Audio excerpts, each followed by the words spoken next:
this particular kit, you're going to get 2 large elements. And that's one is the cute scarecrow head, which I love that guy. And then this fun bright yellow pumpkin. And the reason we're using these colors is we want to really pop out from our orange swag base that also comes in the kit. And I want to make sure these big elements get in first. It's very easy to attach them because they have foam bases. And that's one of the reasons I'm always teaching in design school. If you can use pieces that are foam, they're quick and easy to attach. And it just kind of takes that fear out of the placement for us. So I'm going to start off here with my scarecrow first. He comes with a little hanger, but we're not going to use that. So I'll just take that little guy out. It's just a little jute hanger, and we don't need it. So I'm going to cut that one out. So we'll have, you know, it looking cute. And I like the scarecrow high. I think it's so cute because we're going to have some fun on the head. But not too high because I want to be able to put in some curly picks coming out of the top. And then pick a direction you want him to go. And then we're going to work alternate. So we're going to alternate directions. And that's something I'm really big about when we're building up our pieces is like having a nice flow, creating a line in a direction. That way your work just looks a little bit more elevated and a little higher level. So I think I'm going to go out to the right with him. Just hold him with your hand. And if you don't have a wreath stand yet, we have these that fold in our shop where you can purchase your own wreath stand. But if you don't have one, just lay it flat on the table and kind of start to lay out your design before you even glue. I know I want my pumpkin to kind of tuck under somewhere here, and I'm going to put a bow in the middle of both of these. So I'm going to work these opposite first. So let's go ahead and get Mr. Scarecrow in first. He's so cute. Now he's got a bright orange hat, but don't worry, we're going to take that hat to the next level. It's so fun to embellish things and make them your own, and that way if somebody else gets the kit too, when you embellish it a little bit differently, it's going to look like a completely different piece. Now I'm going to put these in here like this. So I'm going to take a couple of the pine tines, or the pieces of pine basically, and this is a U pin. Here it is right here, okay? And it's a wire that is shaped like a U basically. I'm going to take that and put it through 2 pieces right here, and then I'm able to pin that right into the back of the scarecrow because he's foam. All right, so let me get it, but you have to use glue. If you don't use glue, it's just temporary and it's going to fail. So we're going to use a good amount of glue on there, and I'm going to do this a couple of times. Like 1 pin is not enough. You will think it's enough, but it's not, because I always want to make sure everything passes that craft show test. I teach that in design school so much. It's like, can your pieces withstand being handled a lot and hold up really well? All right, I'm going to put another one in. Same process. I've got my little basket under here.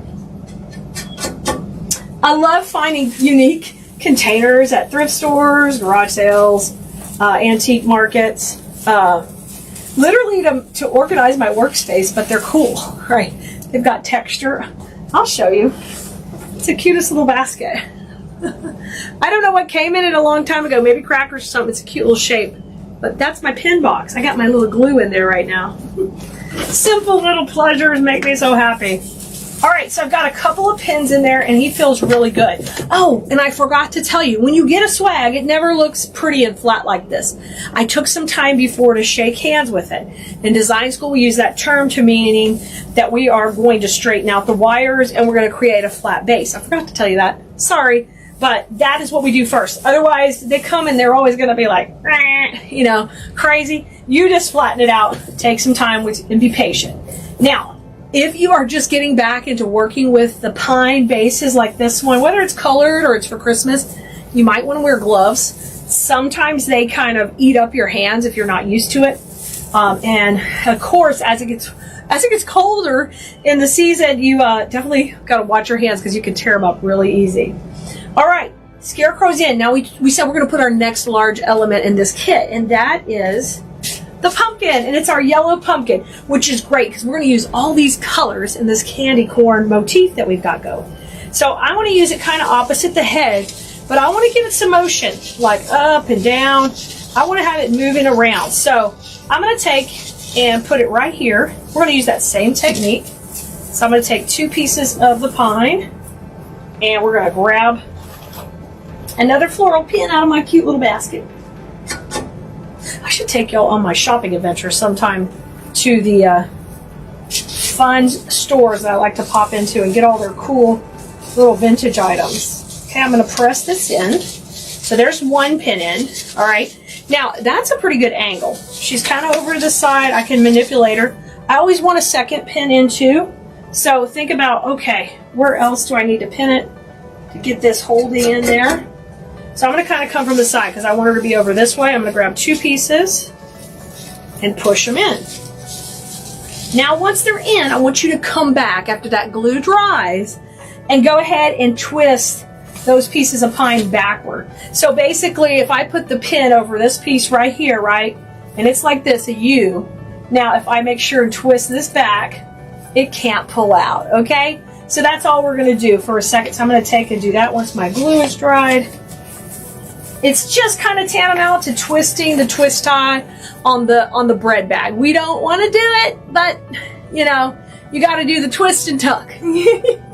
So we got a little space and we got our first 2 components in. So you got it? It's already looking cute. We haven't even done anything. Wait till we really get to where we start adding our pieces in. Okay, next step is grab your really long curly pieces.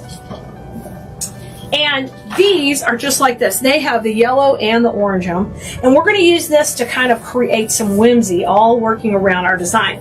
Now, we're going to leave this area open because we call that the bow zone. That's where we're going to put a bow in. And I leave that empty till we get the bow there. So on these, I think these break down really easy into 2 pieces each. So I'm going to get my wire cutter out. And we're going to just take one and cut it right here at the top. And then I'm going to take this one and cut this one a little bit longer into the second section of the stem. So when I do that, you can see I get a section that has a 3 and a section that has 2. I'm going to do that for both of these stems and just cut them right up. Don't cut too close to the stems on these type of stems because you see where it's a little fatter there? That's because the fabric from the curls goes down in that area. So you'll get a lot more ease of use if you don't cut right there. All right, now I want to space these out and once again shake hands, and I can squish them down or I can elongate them. I can do either one. I've got both options in my design.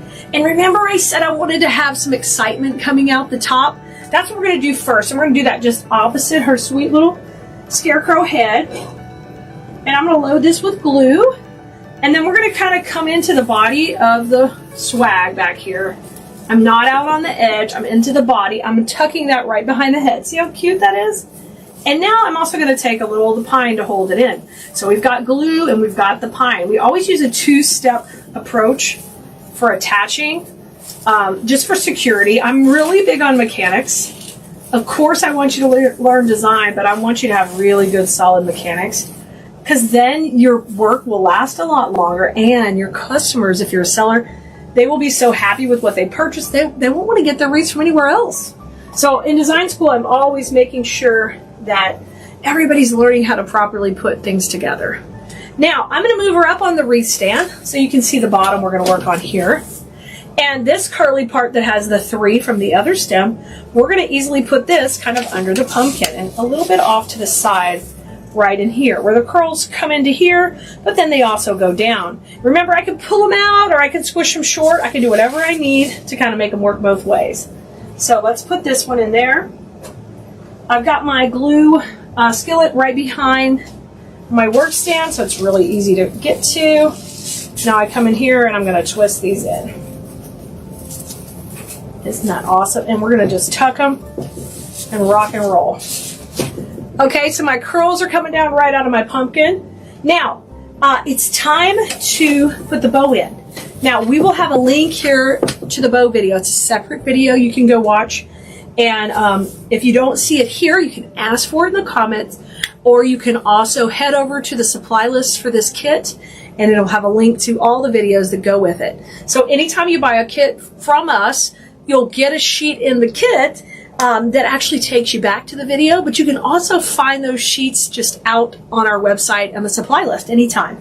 It has all the links, everything you need. We try to make it super easy.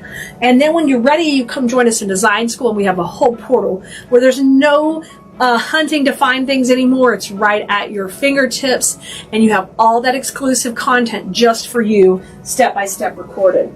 So here is our bow, and we went with all the fun colors on this one, and we went with the orange, little cute candy corn on the front. It turned out super duper cute. So this bow, it has a cable tie in the back where we're going to be able to attach it to our wreath base. We're going to go right into that bow zone we talked about, right into this area where we left the space. And I'm going to try to tuck the bow in a little bit off to the right and kind of pop her in between. This is going to soften the bright yellow of the pumpkin, but still let it poke out from behind. I love that. So we're going to come in, and I'm going to attach this to, I'm going to go with 3 pieces of pine. And you're going to use the same technique we just did, where you're not going to the base, but you're going to the pieces of pine. And then we're going to twist them backward, just like I talked about the bread twist tie. You're doing that so if someone were to pick it up by the bow, it can't just slide off. We got to make sure that these things are going to hold up. Now it looks whack right now. It's facing forward. Don't worry, we're going to pull it back. So I'm going to tie that in. And now you're going to go ahead and tuck those loops right under her chin. Oh, how cute is that? And we're going to have this all really poof out. Okay? And we're going to add a couple more curls kind of coming out of the bow now that she's in. So take these sweet little curls and tuck them right behind the bow. So once you have that in the spot it's going to be, you've like nailed the bow zone. I'm going to tuck this inside here. And we're going to get some pine. We're going to make sure the pine hits the glue, and then we're also wiring it in too.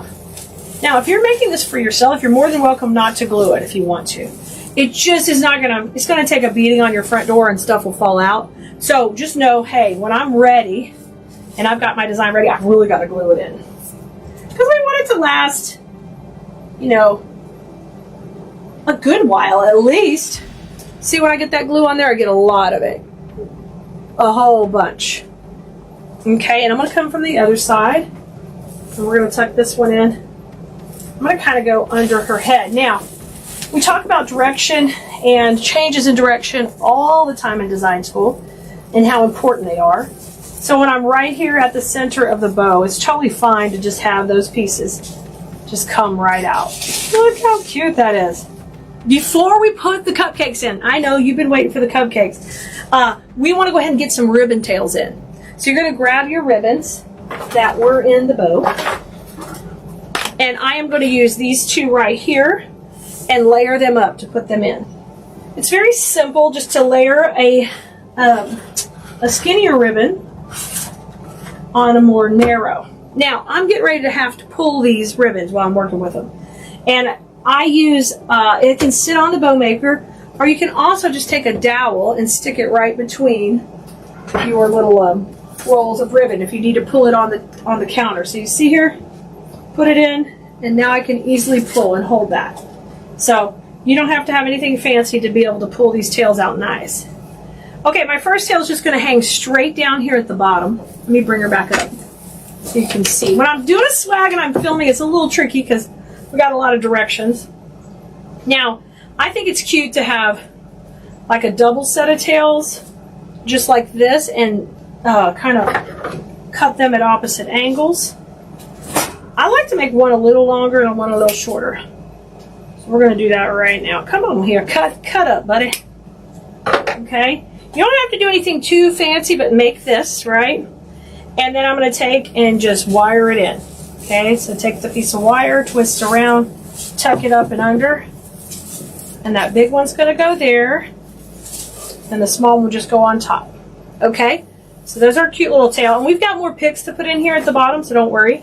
Now I'm going to come back to the top. That's so cute. And we want another tail kind of shooting out this way. Now, if you want tails to stand up, you can't cut them so long. They'll be floppy. So we're going to cut them a little bit shorter when we go up to the top part, right? So I'm going to do the same thing. Hold my little spool holder here. And we're going to go, maybe that's about 8 inches, 7 inches. I'm going to gather it. And then my next one I can make just a little bit longer so they stack up pretty. You can see here, I'm going to come in and make it about 9. So not too big, okay?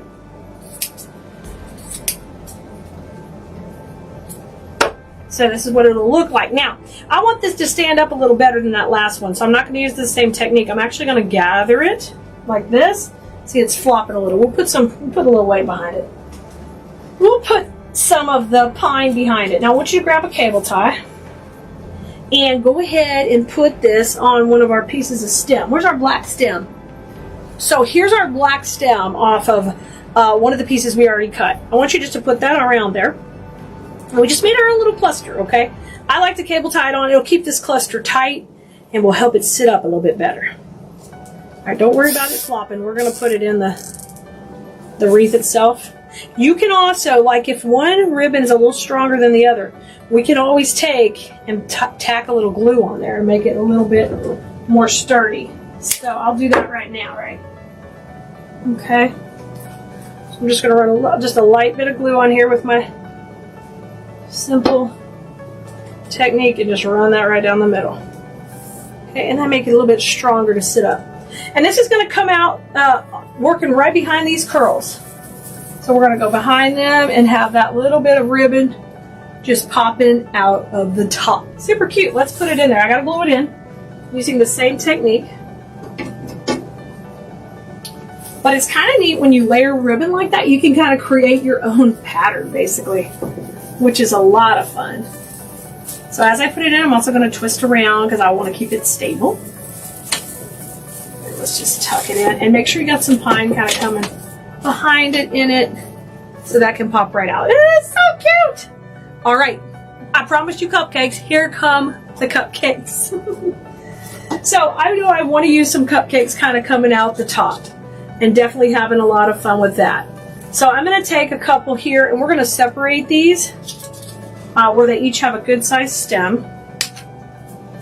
And you want to hold on to any extra stem because we can use that for another little project. Okay, so I want to get them standing up pretty good, and let's put one right here above the hat. I think that would be really cute.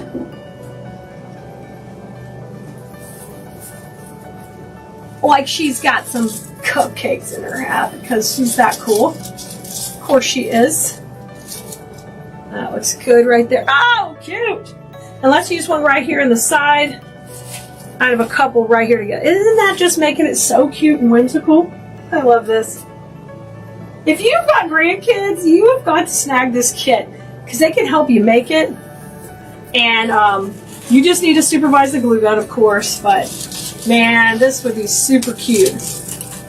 They could name the Scarecrow, give her a name, and then help you add all the fun embellishments on here. That's literally half the fun. All right, since we put these cupcakes over here, we're going to put some more cupcakes in. We want these to come opposite and work opposite, and that'll bring that color combo over. So I'm going to do the same thing. I'll take and cut these down into two sections. And the first one I kind of want to keep a little tight to the bow to come out. Look how cute that's going to be. Right in here. Oh my gosh. You guys, if you're not on our text list, you might want to get a spot because you know why? I let you know when new videos are coming out, just like this one. So if you don't get a text for a video, sometimes that's because it's a replay. It's not brand new. When something is brand new, brand spanking new, we always shoot out a text so our VIP customers can know, hey, you don't want to miss this. Our text number is 832-734-5201. Or you can also take and go to textkalia.com and sign up there. You've got a couple of different options. Now, once you get on the text list, send us VIP, like very important person, because then we know you are set up to get our first 10% off your first order. We'll send you a coupon, and then you're not going to miss another text when we have something new, like this cutie right here. Okay, let me show you what we got so far. We got some cupcakes. We got the top. Oh, so stinking cute. Of course, you can make yours the way you want. Feel free to add more and more and go to town. Let's put in a couple more cupcakes here at the bottom. Or at least one more. We might save one more for the top. Let's put in one more kind of coming out the middle of this tail. I think that would be so cute. Get in the middle. I'm going to twist that around. And these are all on great wires, so I can always take and have them come back up. You know, if them being upside down is bugging you, it's no big deal. We can twist them up and manipulate them however we need for the design we want. I kind of like that one coming out down. All right, let's bring it back down. I'm going to add one more cupcake to the top. Isn't she precious? And this one we're going to kind of put over here on the right side. I think kind of coming right beside her cheek would be precious. So watch your ribbon. Let's get her loaded with glue. And I'm going to come in on the right. Excuse me, I'm going to give you a little cupcake right at your cheek here, baby. She's so stinking cute. Okay, our last little pieces that come in the kit. So I want to add a couple of these to her hat to kind of embellish her hat a little bit and get it looking adorable. So we're going to take and cut these down a little shorter. I just like to take a couple of stems off. And we're going to make a sweet little like piece for the top of her hat. Now in this kit you get full rolls of ribbon. So you'll have plenty of ribbon to add more embellishments, add more ribbon tails. Whatever you want, you can pop in more. I'm going to put these kind of coming out of her hat, but like she stuck a feather in her hat, kind of like that. Oh, that's cute. And let's put a little the other way.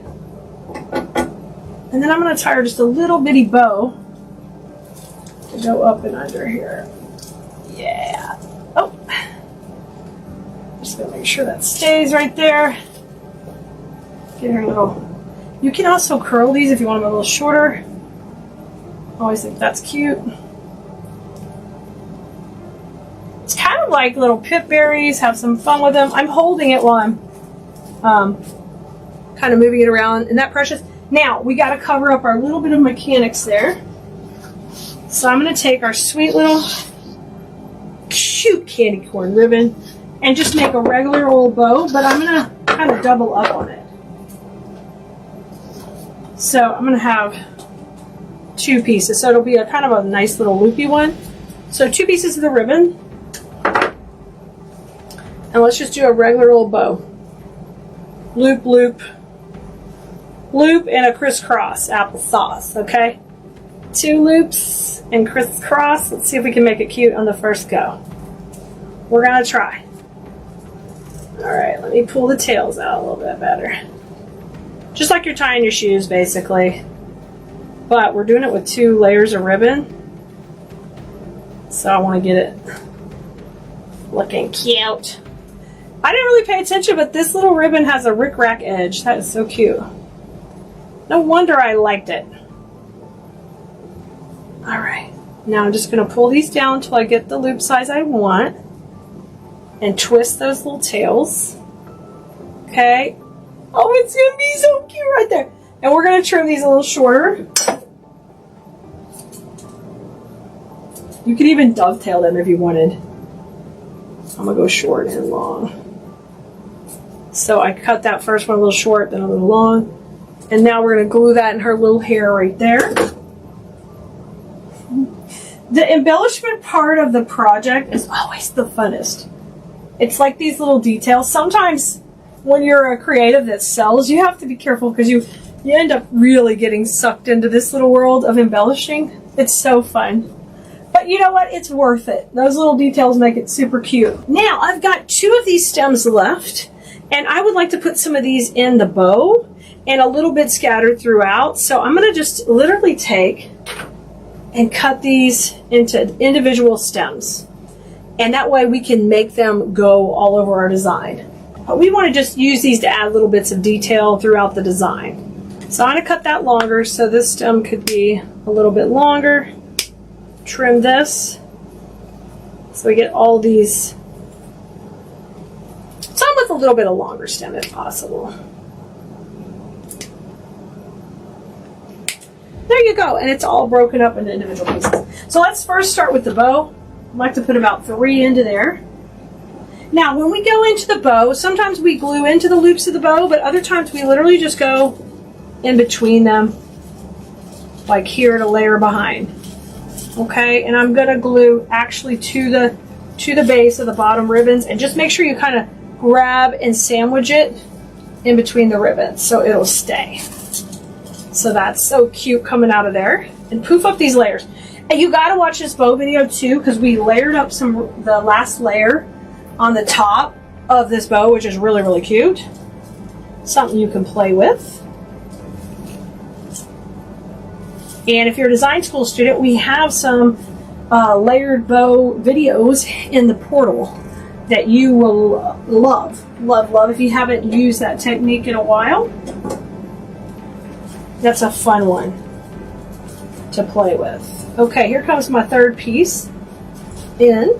And once they get set up, you can fluff them a little bit more, just like the layers of the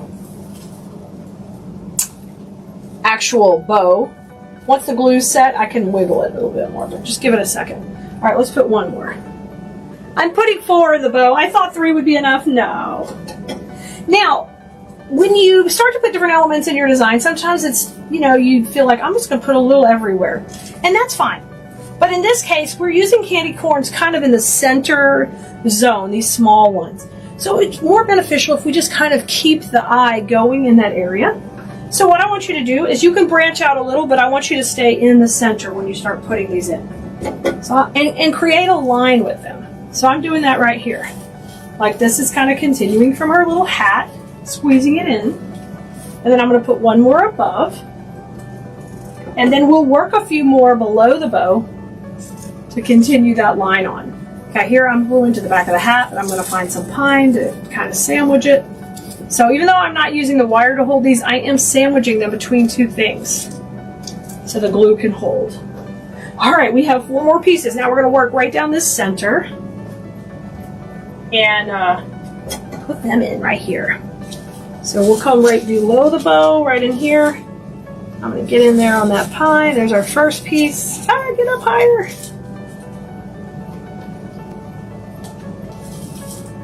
Come on down. I want to put one right here. These are just such cute little accents. Now, if you like anything in the kit, we always have all the pieces labeled there. So that way, if there is something else you want more of and we have it in stock, you can add that. Let's say you like, okay, I love those little candy corns. I know I'm going to have ribbon left from the kit. Let me go ahead and buy some more of that. We'll have links to all that on the supply list as well. So you can go to town, really. You can add more of that collection when you grab the kit. And you'll know you have more things that work with the ribbons and the whole design because you've already seen me work with it. It's a no-brainer, right? It's a no-brainer. You know it's going to work. Hey, we did it. She is a cutie. She's a cutie. She's going to pop right off your front door with all her yellow and orange and black. She is going to be stunning. I can't wait for you to try this type of swag and play with the cute little detail ribbons on your pieces, add little accents and little additions. I think you're going to have so much fun with it. Hey guys, this is one of our cutest kits, and I think you're going to enjoy making it with us. I'm going to show you what comes in it. The pumpkin kit, the pumpkin base comes in, and we love this one because we're going to design on it where it's 2-sided, which is just a lot of fun. You are going to need some floral foam, which you can get at a craft store or the dollar store or anywhere you want. It's the crispy kind of foam, not the kind you get wet. That's the kind we're going to use on here. Your kit is going to come with 2 full rolls of ribbon, so we can make a bow for either side, one that'll be fall and one that'll be Halloween. And we are going to use some of these pumpkins that pop in. These can work for either fall or Halloween. We're going to kind of keep these predominantly on the Halloween side, but we're going to mix in this beautiful spray here. You're going to get 2 of these and 2 of those. And then we opted for this muted greenery. It's got a nice pretty green with a little speckle leaf. I love this one. It's got that neat flat leaf. So all together, all that comes in a kit that you can grab while supplies last. You can grab it in the link down below here, or ask us in the comments if you don't know where to find it. And you can get it all delivered to your door with 1 click. Super easy. All right, so let's get in here and make this together. All right, we've got our pumpkin base here that we're going to start off by getting some foam on top of.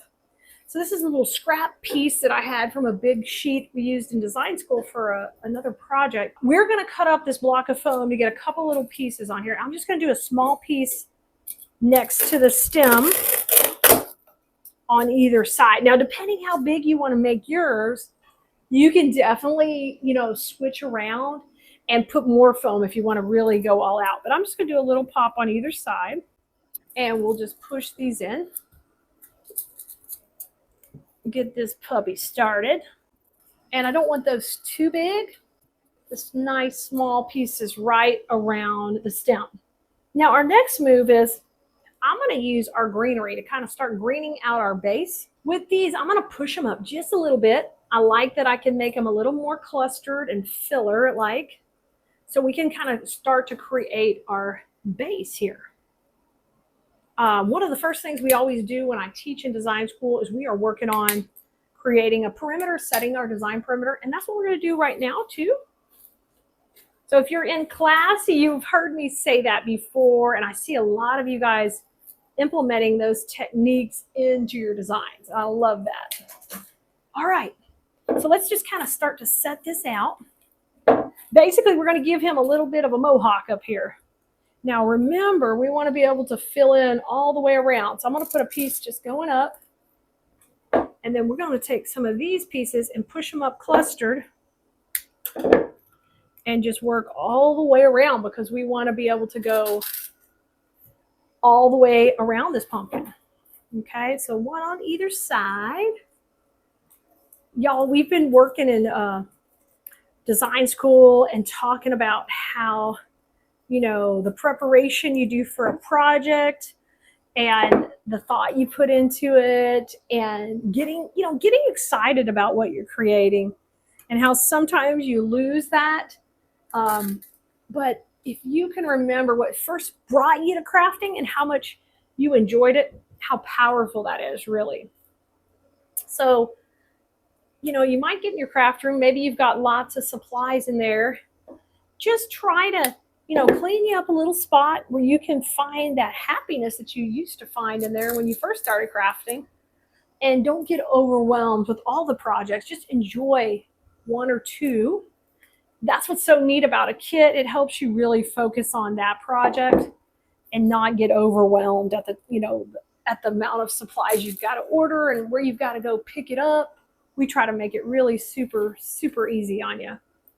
So I'm getting a little greenery in each section right now.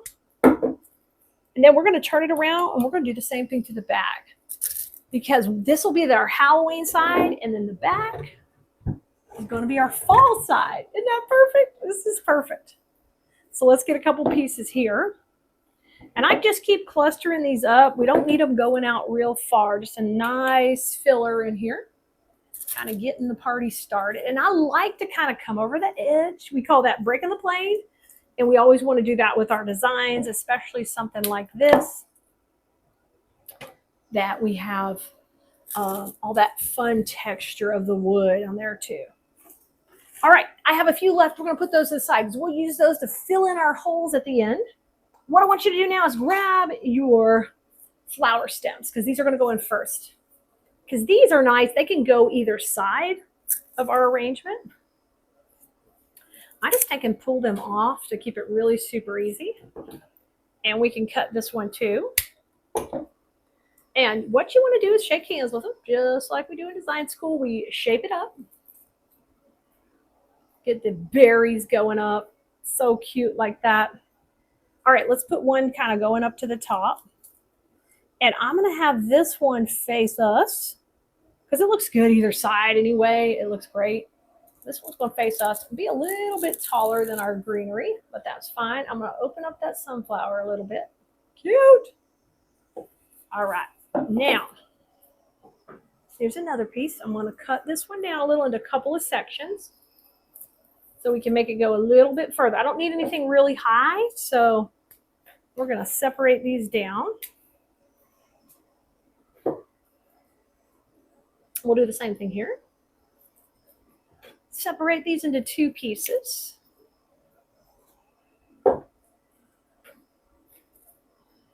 Oh, yeah. Y'all, Kaya has been doing so well with her volleyball recruiting, sending her emails, working hard at getting her name out there and getting exposure and going to camps. And I'm so proud of her, all the work she's been putting in, researching, learning more about nutrition and what workouts she needs to be doing. And she is hustling, and I couldn't be prouder to be her mom right now. It's super busy life we got going, but you know what? Worth it. Worth it. I'm really proud. And even at the end of the year, her grades just got better and better because she just kept putting in all this extra work. Because she knows the higher her A is, the more potential she could get a scholarship. And I'm just so proud of her. Are you that way with your kids when you see them putting in the work, or your grandchildren? Sometimes you feel like you're just talking to them, and are they listening? But all of a sudden, you see it kind of come together. It's so exciting. All right, that looks pretty good. Now, I'm going to pick a side to kind of cascade down on. I'm going to pick this side right here and let this kind of come down just a little bit. So we'll get this side started. A little cascade coming down. I love that. Perfect. Oh, yeah. And I want that to flow down, okay, and break the plane of the pumpkin. All right, let's flip her around. Let's work on the Halloween side a little bit. The Halloween side's going to have more of the pumpkins. So grab the pumpkins. And I'm going to break this down into 3 separate stems. One's going to be a little bit larger. And the other will be shorter. Now, if you don't mind these, we can put these on either side because they're not necessarily Halloween. They just have that pop of black in there. It kind of makes you feel that way sometimes. They're going to show a little bit from the front, but I really want them to show out like on this part of the design. So I'm going to put one up high. So let's put that right there. What I thought we could do is we could put more on this side and like less on the other, just like a little touch. Push that in. That'll be my high piece right there. And let's go on either side lower. And I'm going to cut these short so that the pumpkin can sit right on top of the foam. And that'll just tuck in right here. Look how cute. Oh, I missed the foam. Psych. Okay, it's going in now. There it goes. Put that one in. Let's take this little guy and let him just, I'm going to bend his little wire and oh, so cute. All right, how about one over here? Kind of going up. Yes, I love that. And these are going to go tight also. We don't need them shooting out everywhere. This one's going to go here. I'm going to make this one a little shorter too. Just twist it a little. There we go. Now, I'm going to get the glue string off there. Let's take the other floral spray. And I'm going to kind of come cascade out just a little bit with one of these. You're going to break it down. Now, what I want to do is keep this part of the stem pretty long if I can. And kind of just go right next to his cute little face here. Y'all, so cute. Already so cute. And we're just going to go right next to his cheek. Push that into that foam really good and give it a little bit of a bend. I don't want to cover up his eyes or anything, or her eyes, but just give her that little softness there. Perfect. Now, we're going to put a few more pumpkins in here. We'll cut this off. Let's do that longer stem. Working kind of out of that piece we just put in right there. So just take and bend it where you can get it into the foam. You could be creative with your wire bending. We always have to do that. We did a design school where we were making it kind of flat. And that's exactly what we did. We were able to just bend that wire, and it just saved us a step. So nice. Okay, over here to the side, push that in too. Yeah. Okay, wiggle these around so it looks integrated. We don't want it to lay on top. We want it to be worked in. Okay, oh, perfect. Oh, cute. Okay, now I think I like it back here pretty good. So I put this piece in coming down. I've got those right there. It's kind of beside the face. I think it looks pretty good. All right, now turn it around.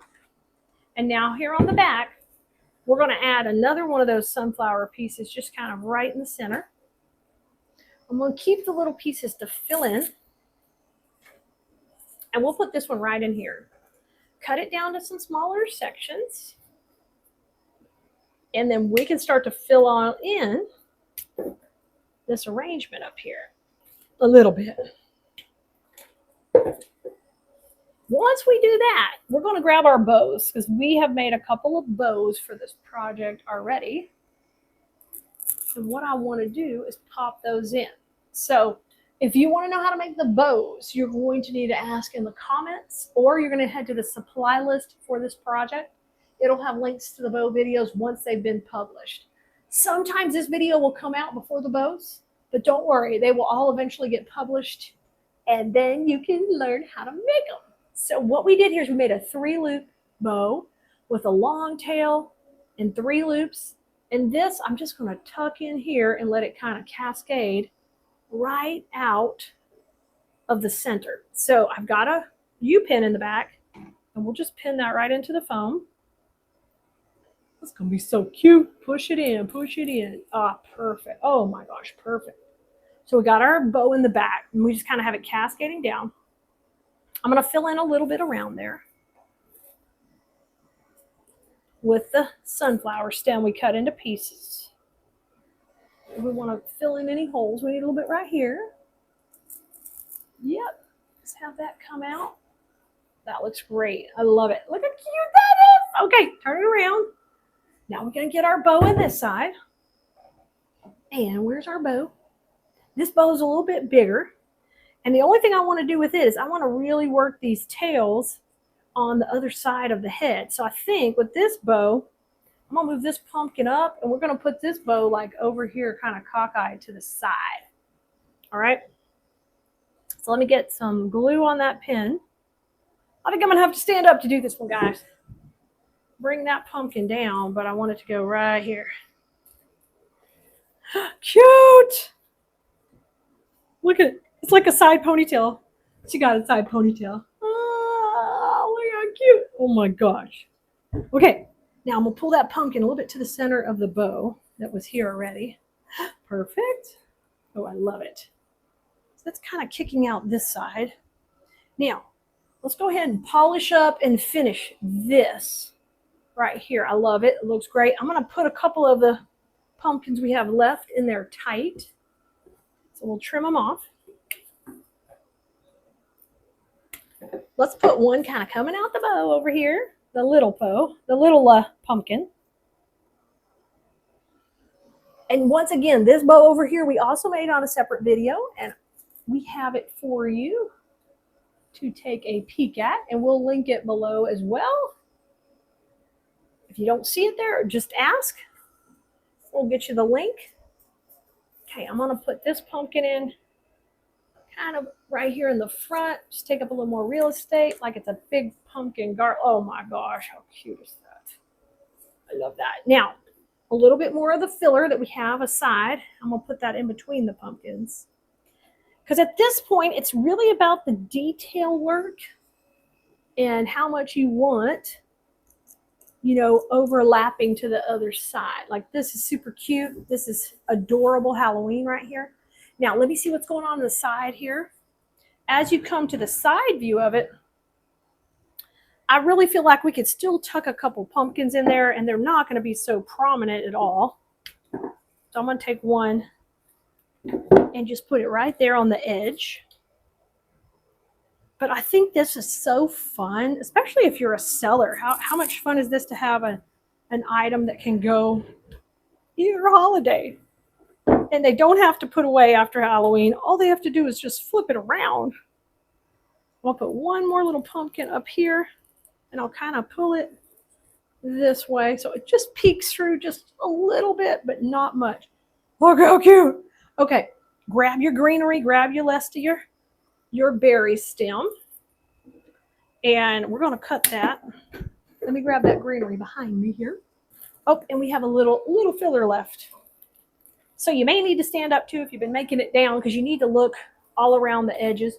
But if you're going to use it on a side table or somewhere people are going to sit on a couch, You also need to check from under too, because you don't want to see gaps going into the foam.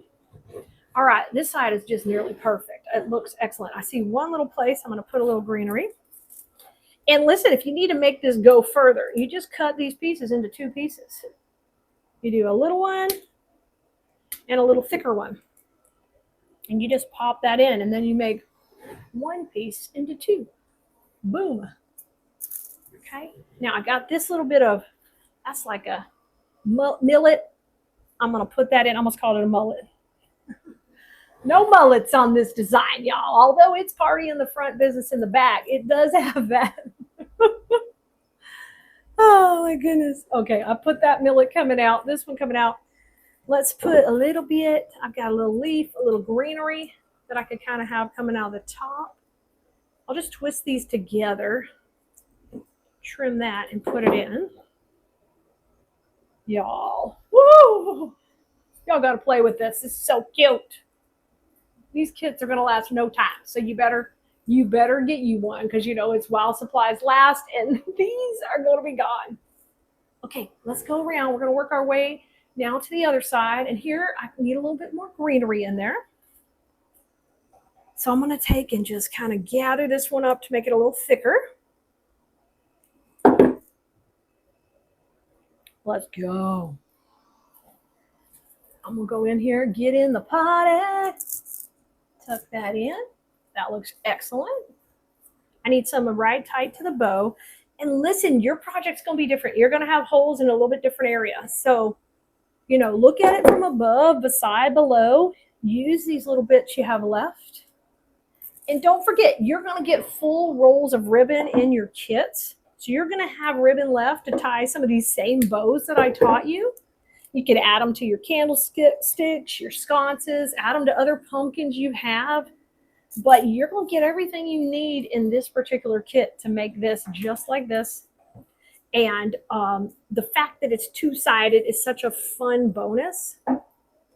Now, we're going to take a look at it. Remember, we made this little cascading part that comes down right here. But I need a little bit of these berries and sunflowers popped in these other areas too. So I'm going to go right in here. Yep, right there. And let's go, how about right here too? This one's got the big, all that millet and the little grass. I'm going to rotate that leaf the right way. If you don't know, I don't like leaves backwards. It drives me nanners.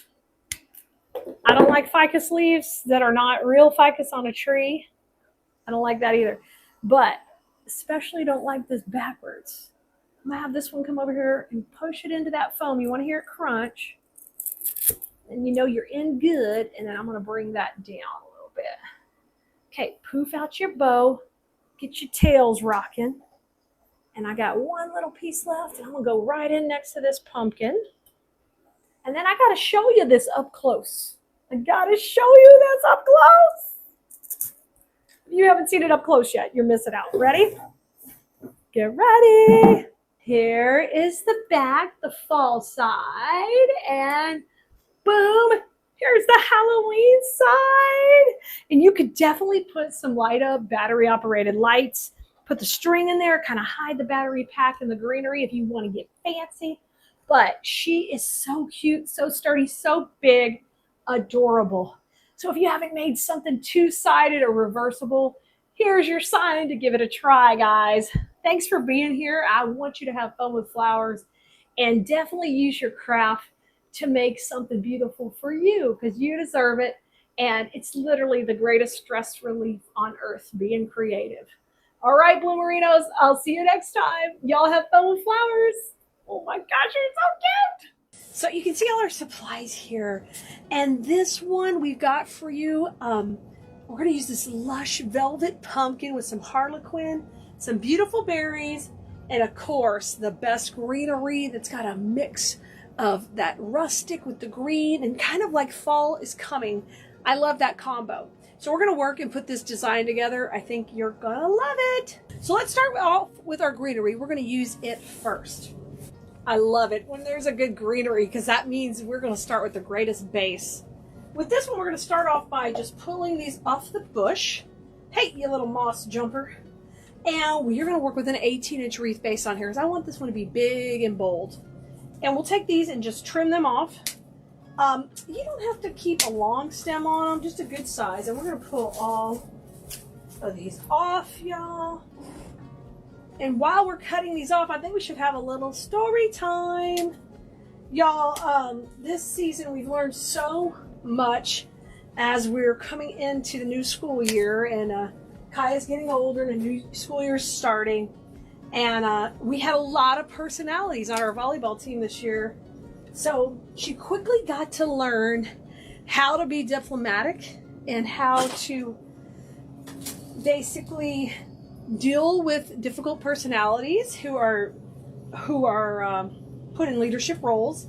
And sometimes that's hard, you know, when you want to get great feedback from them, but you don't, but they're put in the leadership role. So, you know, sometimes I learn even from my 14-year-old how to have you know, patience and compassion in different situations, and really work towards dealing with that. So don't underestimate what you can learn from a kiddo, ever, or a friend, or another family member. You never know what kind of patience they're having to have to deal with in that situation. Now, I cut this all up, and we're going to make some little clusters with it and get some good distribution on our wreath base. So I just kind of got it all here. And I'm going to do a C-shaped design. So that means that I'll have florals cascading up and down as we go around this base. So let's put our greenery in first. All right, we got our first piece in. Now, whenever I'm putting this in, I also am going to support it with a little bit of Spanish moss and around that glue. I love doing that. My design school students are going to tell you, Clee loves moss, and it's true. I do. I love moss, and it helps stabilize my pieces in here. It always does. And you don't need a lot, just a little every time you put it in. Okay, I got my first 3 in. Now I'm going to work my way down. Kind of work beside that. Have you guys been to see any new movies lately? The neat thing about the summer is there's always new movies coming out. The summer blockbuster season. You have to tell me what you've enjoyed the most if you've been to any.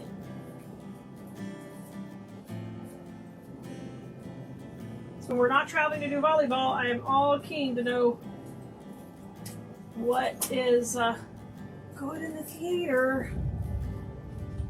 Okay, you see that? It's looking pretty good. Let's get a close-up.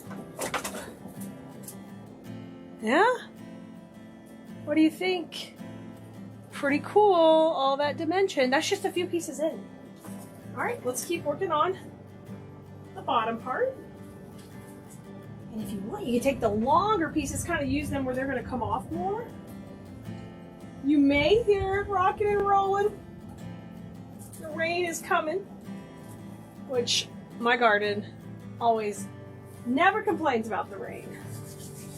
It loves that rain. Yeah, in design school, we've been just rocking out the fall. I love that. We started that earlier in the season, and I love that we're getting ahead and just having so much fun with different color combos. And this wreath is really special because we are going to use it to transition from fall to Halloween, or if you wanted to go Halloween to fall, you could do that too. Don't forget, when you're putting these in, you're always going into the grapevine. We're not going to the back. We're sticking it in. So it's got more than the glue holding it. It's got the tension from the friction being created by all the different, swirls of the grapevine coming in here too. And that really helps it hold together nice. Okay, we've got a good shape going. Let's go a little bit more. I love this. So far, so good. And we'll be filling in with some more greenery in a little bit. I just want to get a nice foundation. In our design school class, we call that first step creating a perimeter, and we're kind of doing the same thing here. We're creating a perimeter to where our design is going to go inside the boundaries of this greenery.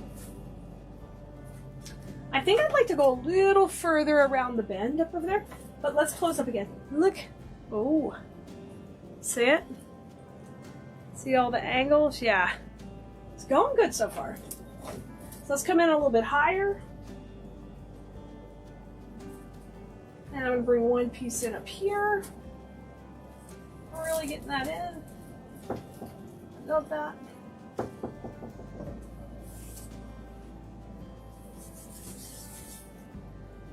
Let's put that between there. Yes.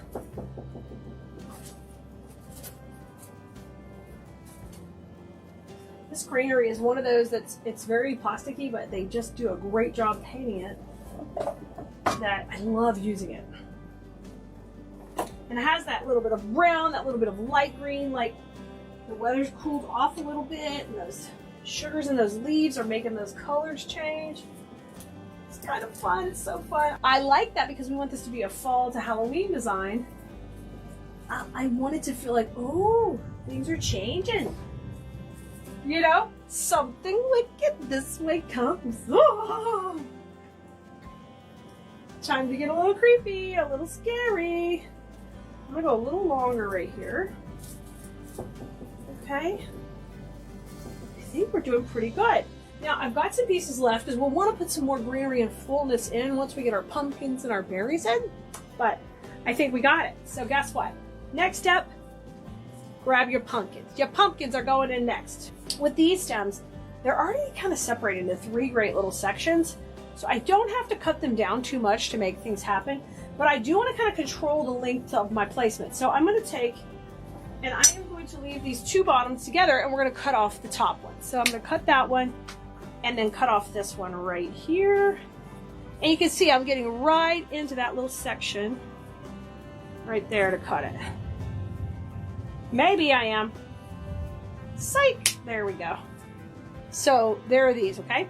So you got 2 and you got 1. We're going to do that with all 3 stems. I love these. I love things that aren't curly stems. So I'm going to take my stem and we'll trim it here with just kind of about a 4-inch stem, and then I'm going to come in here, cut that, and there we got our 2 sections again. Yep, we're doing it 3 times. 3 times, 3 times. Here comes our 3rd one. Cut that top one off and cut these bottom ones off. So there they are, all right? Now it's time to go ahead and put these in here. And I'm going to start off with one that has the 2 stems together. We're going to kind of put that into this section right in here, okay?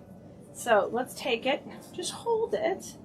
And in design school, I teach them just to use the pencil method, hold it like a pencil, swirl it in the glue.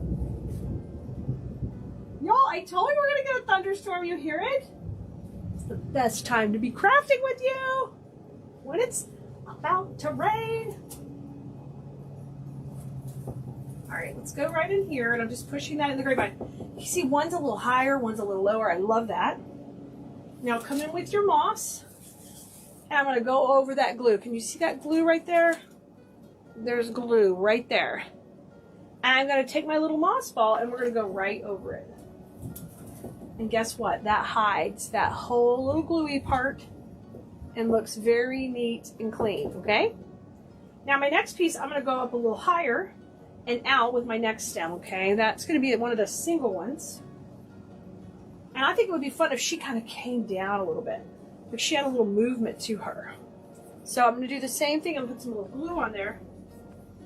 And when I'm getting glue in the glue pot, I'm getting it. I got to get it goopy. I got to get a little goopy. See my goopiness? You see it? Oh, it's very goopy. Thick, but not dripping. Sometimes you'll see me spinning it around. That's why. Because I don't want it to drip.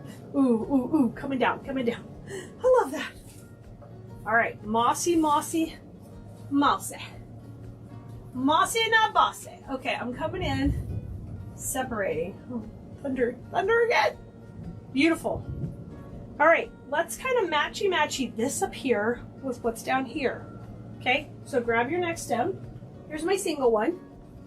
So I'd love for that to kind of come up here and kiss this. Like, give it a little kiss, give it a little kiss. We'll come up and just come on in and match it. Right in here. Okay. Once again, we've got to have some moss in there. Because we got our little bit of glue, I'm going to roll this into a small little ball. And then I'm just going to bring that right into it to hide all of that. See it? Now it's just all like, I call that a glue moss sandwich. It's going to hold in there nicely. You're not going to see any crumbs. No crumbs. No crumbs. I'm going to eat this up. Okay. I mean, usually I call everything juicy. But now we're eating stuff up, y'all. Okay, now I'm going to go up a little bit above. And these are going to come down here, right? So cascading a little bit down with this section. Now we're talking. Things are coming together.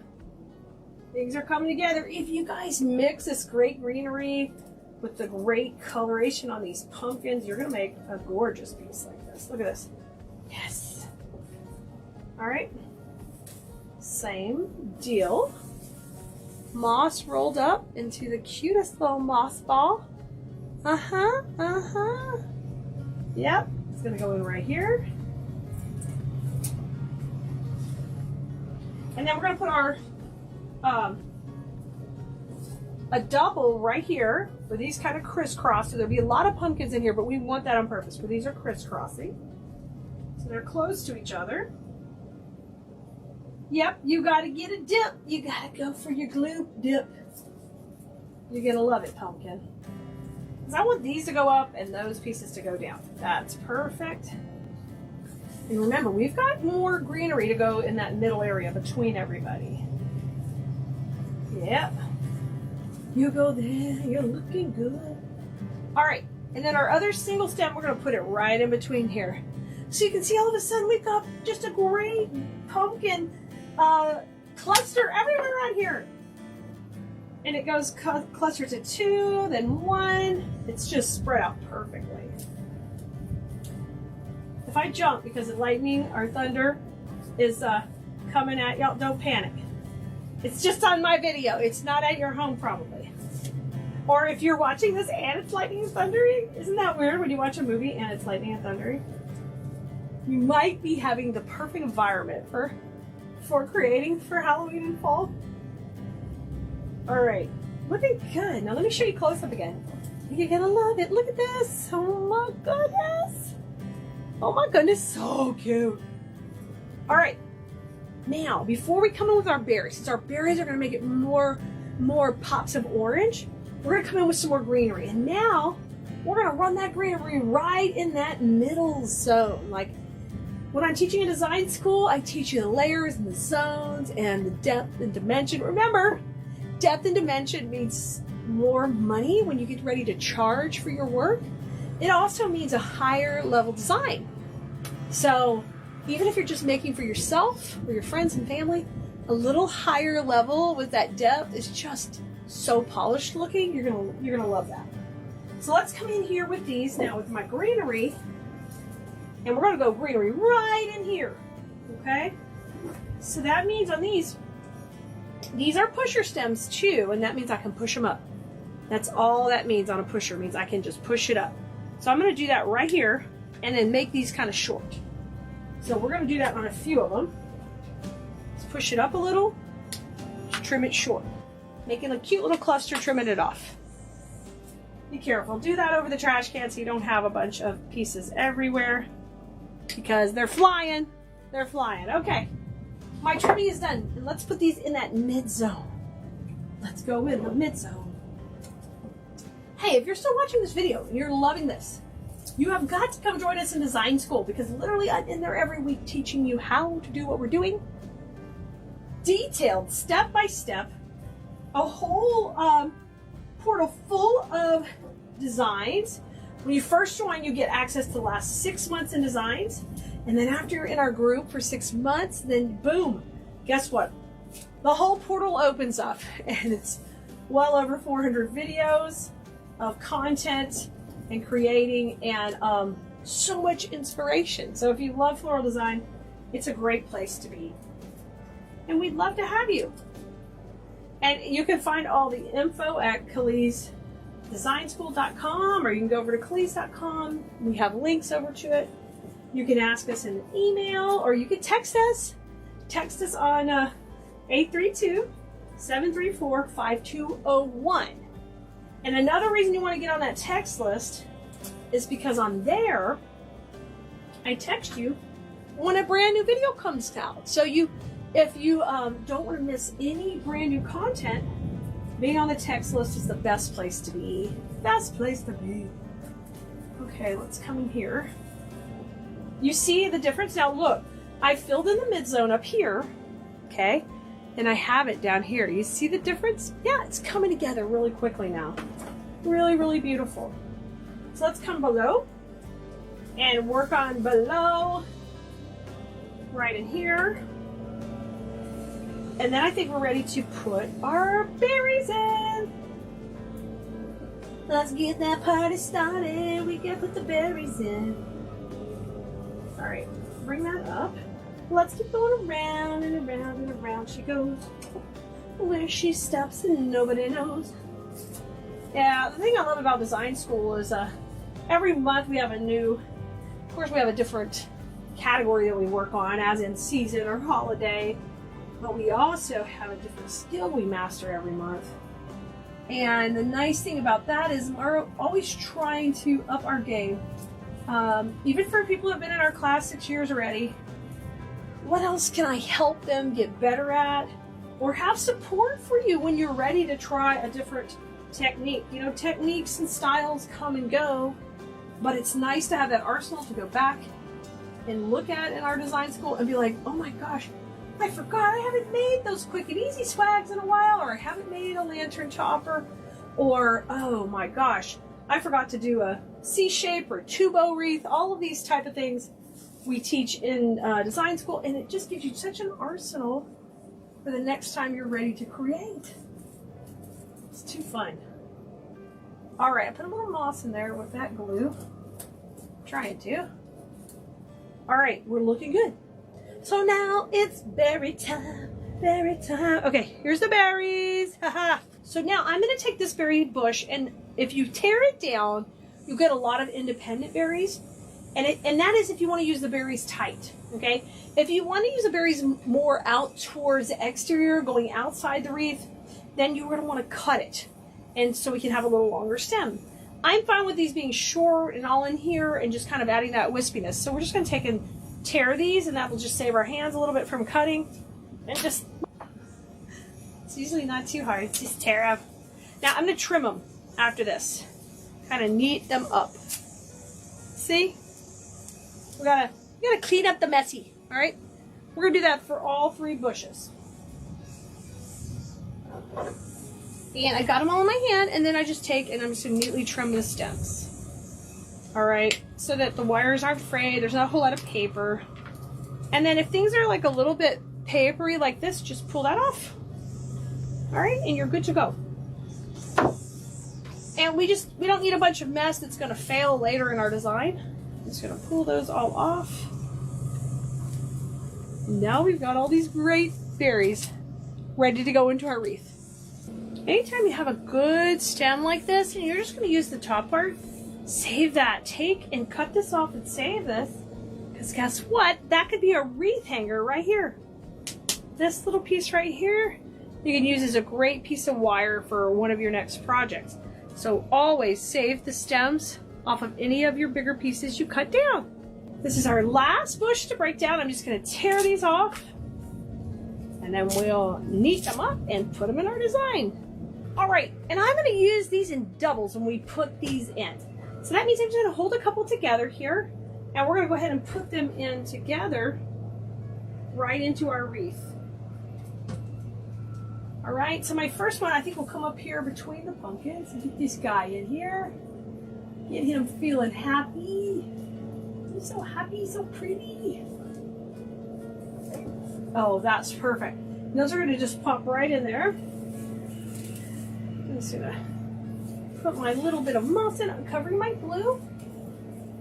And let's work our way down from there. And I like that we got a couple of different colors of orange working here. Because these berries, you see they have the darker, the lighter.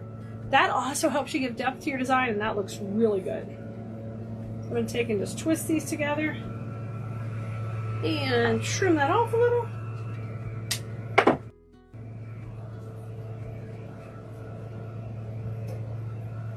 Okay, let's put this one in.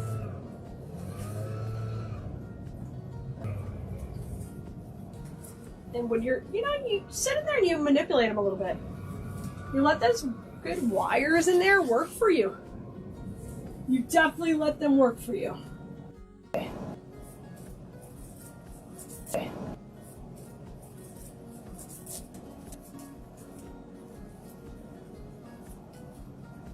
Okay. Now I'm going to come back over here. I just love this orange in here. Looks good. Come on down, come on down, come on down. There we go, pretty. And then once that glue kind of sets up, we can come back to these, spread them out a little bit. They're a little easier to put in as two when you get ready to put them in. And that's because sometimes these wires are a little fine when you tear them down, but that's okay. I'll take and pair it with another one and just do a little twist like this. And then just trim that neat and straight. And we'll just go right in. So I'm going to come back to the inside, I think would be good right in here. Trying to get that right, but there's some moss there already. Get in there, buddy. There we go. Okay. Let's come back to the outside. That's so stinking pretty, y'all. Okay, now let's work from the center here, and we're going to go the other direction.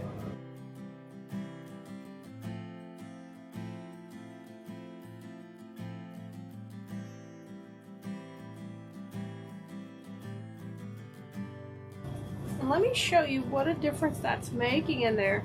See the berries working in there, adding all that texture. Oh, and that color. Don't forget the color. It's gorgeous. I like that wispiness it kind of gives it.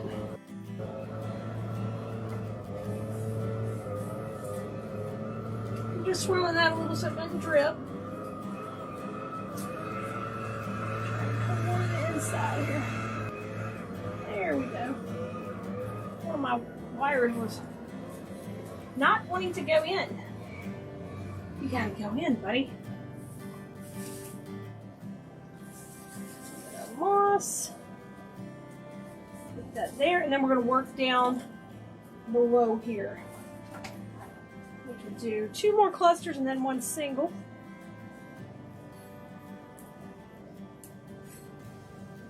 Put 1 right here.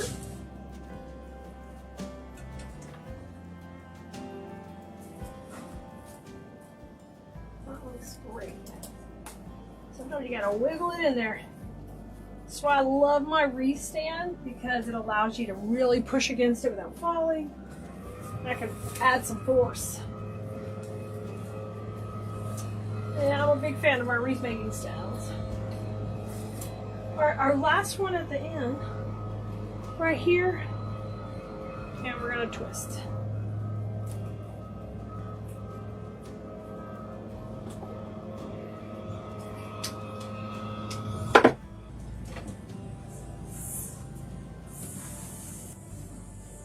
I'm coming over to the other side, and I'm going to put this one in right here behind the greenery.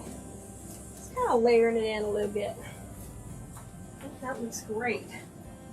Now, I got a little bit greenery left and 1 berry, and I think it's going to be good to use it right here at the transition. That's where the bow would normally go if you're putting a bow in, where I changed direction. So I think we're going to go right in there and just kind of put a little bit in there to spruce that up a little. So I just cut this middle section down just a little. I love that, and we're gonna have that kind of go upward. So give that last little touch, give it a little time here. Give it a little loving. Now I'm gonna put this 1 berry kind of coming to the middle by itself. Because you want to make that center area a little extra special. Oh yeah. I think it knows my wreath is finished. It's gonna get a little creepy around here. But this wreath is made with the intention that it can be used for both fall and Halloween. You know, you could pop something a little scary, fun, cutesy scary in, a sign, or you can just transition into fall with it being just exactly like this. Hey Bloomerinos, it's Kali. Let's play with some beautiful fall supplies to make the cutest little scarecrow centerpiece. So we've got our adorable scarecrow, and she is going to be like our focal point in the design. We're going to kind of put her in last, but what I want you to do is kind of find the spot she's going to go in. We're going to play with her. We're going to jazz her up a little. I want to pull her little hat back and make her super duper cute. But she's pretty tall, but we need to kind of get her in, you know, decide where she's going to go. And I usually like my larger pieces to be off to the side. So if she's going to go right here, you may not be able to see her whole body right this second. But I think if she's going to go right here off to the side, what we will do is I will leave that spot open for us to put her in towards the end, and we'll start building out the base first, okay? So I'm gonna put her over to the side. She can sit over here and patiently wait for us to get her beautiful abode rocking and rolling. So we're starting with the cutest little metal container. It's kind of in the same color palette as her vest. And we're gonna be using this spray right here for the bulk of the greenery. Leaves, cute little berries, all the great accents. So that's gonna go in here to fill up. I've got some fun twigs. Those are a lot of fun to kind of give that rustic look. These are artificial. I love them because they don't shed or anything like that. And then over here for the height in our design, we'll use this. This is a peony bush that has these cute little blooms on it that are really, really easy to work with. All right, so let's get rocking and rolling. I've got 2 pieces of floral foam already mounted in. Those are glued in, ready to go. I like these handles on either side. When I order things to resell, I get things that are going to work great for shipping for those of you who sell. So these have these nice handles that are easy to attach if you're going to ship your items. If not, they still work great for all the different seasons. It's just a beautiful color palette. All right, so we're leaving that section open, and what you could even do is just kind of give yourself a little X here. Don't put anything right in here because that's where Mrs. Scarecrow is going to go. So I'm just going to put me a little mark with some scissors on that part. And let's start getting our greenery ready to go in. Now, if you're not already liking and subscribing and following, please do that so you won't miss any of our content. I love when we're putting out new videos to help show you how to do beautiful things for your home every season. And y'all know everything that you see me using here is available at Kaleas.com. And when we do a project, we have the supply list for you at KELEAS.com. And then you can head over there, and anytime you click on a supply list, there will be a link to that video. If a video is password protected, that means it's a private video for our design school. And you are always welcome to join design school when it's open for new students, or get on our wait list. All you got to do is head over to KaleasDesignSchool.com, or you can go to wreathteacher.com to help you grab a spot in our class. Now, I just tore those pieces off, and then I just cut them off really nice and neat. And let's start what we call creating our perimeter. Whether we're making a wreath or a centerpiece, we have changes in direction, and we have to create the perimeter to kind of give us a guideline for what we're doing. So we know we're going to go tall over here. We're going to have a lot of fun with all the width on this design right now, and we're going to do what we call set the perimeter. So this piece is going to go in, and I'm going to let it kind of break the plane of the container and just come over the edge. All right, that one's going off on the right, and this is going to come over the left. Now I'm going to have feet there, so I want to go right beside where her feet are going to go. Now when you work with high quality materials like we sell on Kaleas.com, you're able to manipulate those wires all kind of really nice. You don't have to use extra pick machines and take a lot of extra steps because it's all done for you in the quality product. All right, and this piece, let's have it kind of move to the front. I think we'll have it go this way, back out to the right. Let me pull our twigs over. We're going to work with those in a second. But I want to show you this one going to the front of the design. Now this is my electric skillet with hot glue right beside me. And it has got everything we need to put these pieces in. Look at this. How pretty. So these are kind of spilling over. All right. Now, I'm not going to worry about too much on the back right now. We're going to make this a one-sided design just to keep our costs down a little bit. We'll fill in back here, But we want this to be pretty. It could go on a hall table, somewhere it's against the wall. Maybe you have a mirror behind it, and then it'll just look pretty in front of that or something like that for location. Now, I want to put some twigs in, kind of going in between each one of these sections. So I'm going to grab my little twig piece, pull it out, and we will start to make our own little clusters of twigs. Super easy to do. Just take and cluster it like this. Bring it on itself, so you make kind of a little loop with the tail. So when this goes in, it's a little cluster like this. Now how you hold that together is you need a cable tie. So I'm going to grab one right here and just make myself a little cluster of twigs. So anytime you work with a drapey type product, there's times you don't want it to drape quite as much. You can make your own little cluster. So I just cluster that up just like that, and we're going to put that main stem. We need that main stem because it's strong. And that's going to go right in front of the little feet over here. And we want it just to pop over the edge. Oh, so cute. Let's make another little cluster for the other side. I got to grab some more cable ties. Here they are. All right, now let's put one on that side. So I'm going to cut another long one. And basically I'm trying to get that strong stem. And then we can just let it kind of drape over. Let me cut it a little bit. Let me take a little bit out. Tell you what, the stem is still strong here, so I can use this kind of standing up in the arrangement, and I'll take a couple of these more drapey ones and attach it to here, okay? So basically just make your own little clusters. Loop it around. All right, we got our cute little cluster, and we can pop that in the design right there. It's fun to be whimsical with these pieces. I love that little touch. All right, let's get this tight. All right, and then we're gonna have this kind of come down, just like that. Cut the end of your cable tie off. Today I'm using the long ones because I have those in brown, and those will be so pretty coming in here. Just like that. Isn't that cute? Look at her. Look how cute. I'd like to go ahead and get our scarecrow in. But before we do that, let's get her looking super cute. Let's jazz her up a little. So I'm just gonna lay her down. We're gonna give her a little light surgery. I think it's cute when her little hat kind of pops up a little bit, where we can kind of get it folded back. And because this hat doesn't have any wire built in, we're gonna take and just glue that down right here at the top. So I'll use my electric skillet with the hot glue, and we'll just bring that right into the top.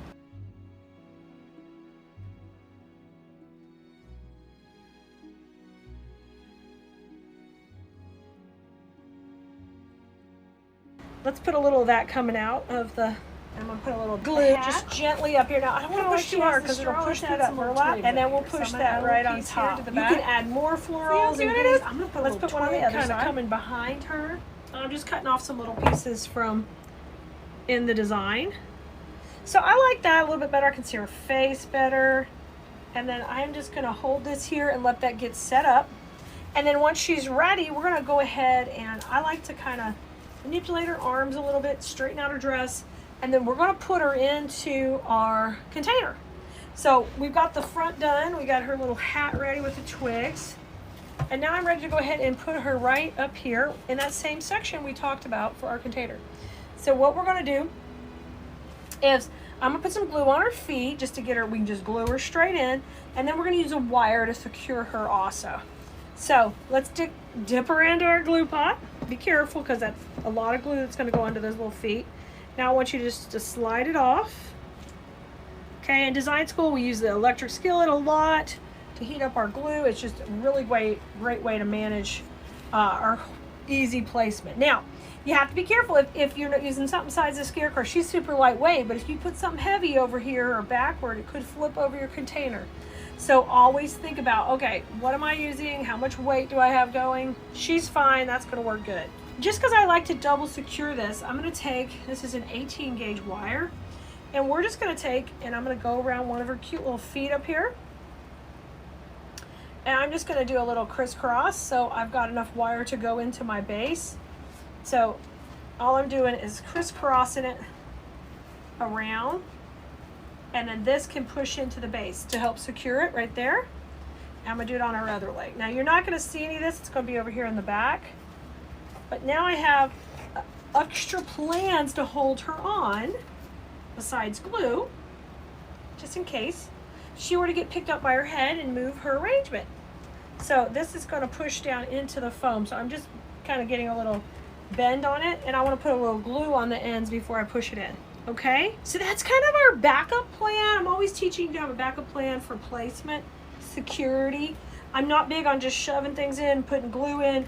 We have a lot of strategy when it comes to placement, why we're putting things where we're putting them, the lines we're creating with our design, all of that stuff, because you guys can continue to improve your creations, whether you're making it for yourself or you want to sell them or you want to learn all the things and do videos and have, you know, your own social media where you're creating. I'm going to help you learn how to do all that properly. So she's in nice and strong. She's got her backup plan and she's looking super duper cute. We're going to put a bow in, okay, because it's going to fill up a lot of real estate. And I think I want the bow to be like right about kind of here, tucked in to her feet. I need to leave some room beside her because that's where we're putting this bush. So we've got a whole plan here. What I want you to do with this is take, if you need the link to how to make this bow, just let us know in the comments. But I want you to take one of your extra spare pieces of wire that you cut off another stem. That's what I'm using here. It came off this long one, has a nice long piece of wire. And we're just gonna take and tie this cable tie on there so that we get a nice long stem where I can place it in our arrangement. Now, get it tight, put a little glue on that end because we're gonna make sure it's not gonna pull out. And we don't want it coming out, gotta stay in there, otherwise it'll be yanking off your whole design. Okay, just wiggle that around a little bit. Okay, she's in, our cute little bow is ready, and we're gonna put her in right there. So I'm gonna just rotate her kind of to the top of this wire and bend her just a little bit. I gotta give her a little bend. There she is, good. And I'll put her in right there. And I'll make her a little bit shorter. All right, now the next move is to put a little glue on the end of the wire. I'm bringing the glue to it just because it can end up getting all these tails in your arrangement. We don't want that. So that's kind of gonna go to the front here and tuck in right by her feet. I'm leaving this space open because that's where we're gonna be coming in here in the back, and we're gonna be putting that big floral bush, okay? So Bo's in, she's looking so sweet here. She's so cute. She got a pumpkin in her hands. Now we're ready to use this big floral bush. Okay, so I'm gonna put her to the side for a second while we prep this one up. Basically, I want you to hold it up. If it were to be this length and is that long enough, that's a little bit short. I'd like it to be a little bit higher than her and a little bit of combo of both. So what we're gonna wanna do is try to tear this so we can get a little longer wire. So usually when you tear down a bush, you can get a longer wire, and that's what we're gonna try to do here. So I'm gonna tear them all, and then you do have to trim the little messy part off at the bottom because you wanna be able to have a clean way to put it in your arrangement. So just break that down, take off those last couple of inches so they're still very long, and we've kind of done that with the entire bush. Now, let me bring her back to the middle here. And let's start to reconstruct this bush right beside her. All right, so the first piece that's gonna go in is gonna be the tallest. I'm putting that right by her head right here. She's so cute, look at her. All right, number one piece going in a little bit taller than her head, and that is perfect. There's another tall piece here too, and we're just gonna put those back to back so we have them right next to each other. So you're kind of paying attention to the length of the stems when we got them off that bush, and we're going to take and now work a little shorter. So when I bring this one in, let's take a look. Oh, perfect. You see how it's a little shorter? Coming a little lower. That's exactly what we want. And I'm tucking this right in front of the bow, right beside her. See how cute that's coming together? All right, I'm going to bring it in. If it's a little tall, like I'm ready to go lower, I'm going to cut a little off, and we'll just let this start to go a little bit lower. We've got a couple high, but that's enough. Then we're ready to rock and roll lower. I think I'm gonna put one more lower, and then I'm already ready. I wanna take a little of this bush, and let's pretend like this grew right up beside her, but a little bit grew over here too, because that's cute. A little bit grew on this side, so we're gonna cut these shorter, and these are gonna come over here down to where her feet are. Because she's in a sweet little scarecrow fall garden. She got some cute flowers growing in here with her. And that's going to just pop out this side just a touch. Just a touch. You can give those a little bend to kind of break the plane. Isn't that super cute? Look at her. She's looking so cute. Oh my gosh. Super cute. Let me turn her to me just a little bit. Let me just double check. I think we'll put one more flower right here. Kind of coming a little bit lower. So when I cut this one, I'm going to get a couple of pieces, but I'll just keep them bundled together and hold it as a cluster. And we'll just put this in right here in front of her feet. We'll get a little bit of touches of that floral going in good. Yes, yes, she's looking so cute. All right, let's take our last floral bush. We're gonna need this to fill in the back and kind of clean up what we got going on back here. We just need a little bit back there and a little bit more to the front. So take this one and break it down. Don't forget to save this good wire. This one has a good wire that we can reuse like we used to put the bows on. So definitely do that. We're gonna clean off that nasty part of the paper because we don't want that just building up and you know, getting in our glue. All right, so let me pick what I think is my shortest piece, and I'm going to use that kind of in the front, and I want it to kind of cascade out over the other sections that we already had. Now I accidentally just pulled that leaf out, and that's fine. I'm going to thin it out a little bit. I'm going to pull both of those leaves out because we'll use those in a second, but I want to just get to the pretty filler part here so that I can layer that on top of these other leaves we already got in here. So basically you guys can take apart a pick anytime and use part of it in one section of the design and part in another. Okay, let's do that again. I'm going to keep the leaves off, pull the green pretty rose leaf off, just pull it straight, it should pull out. Easier said than done sometimes, right? Might have to tear it. Has a good wire. You can cut it too also if you want, just cut it right here. I just want to try to get some of that good wire because it'll be easier to reuse. You know, where I'm going to put it in here. All right, turn in front of me again. Oh, you're looking so cute. Let me fluff your bow just a little. I'll bring my bow down just a hair. All right, I want to use another piece of the twig kind of coming over her little feet over here. I gotta move this out. That was kind of tucked under her dress.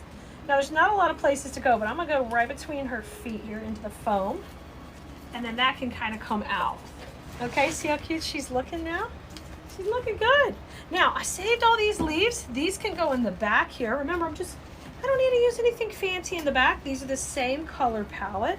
So I'm gonna tuck these right back here by me. And what we're doing is we're using these as a filler right now. So they're just filling in. Okay, so there goes one.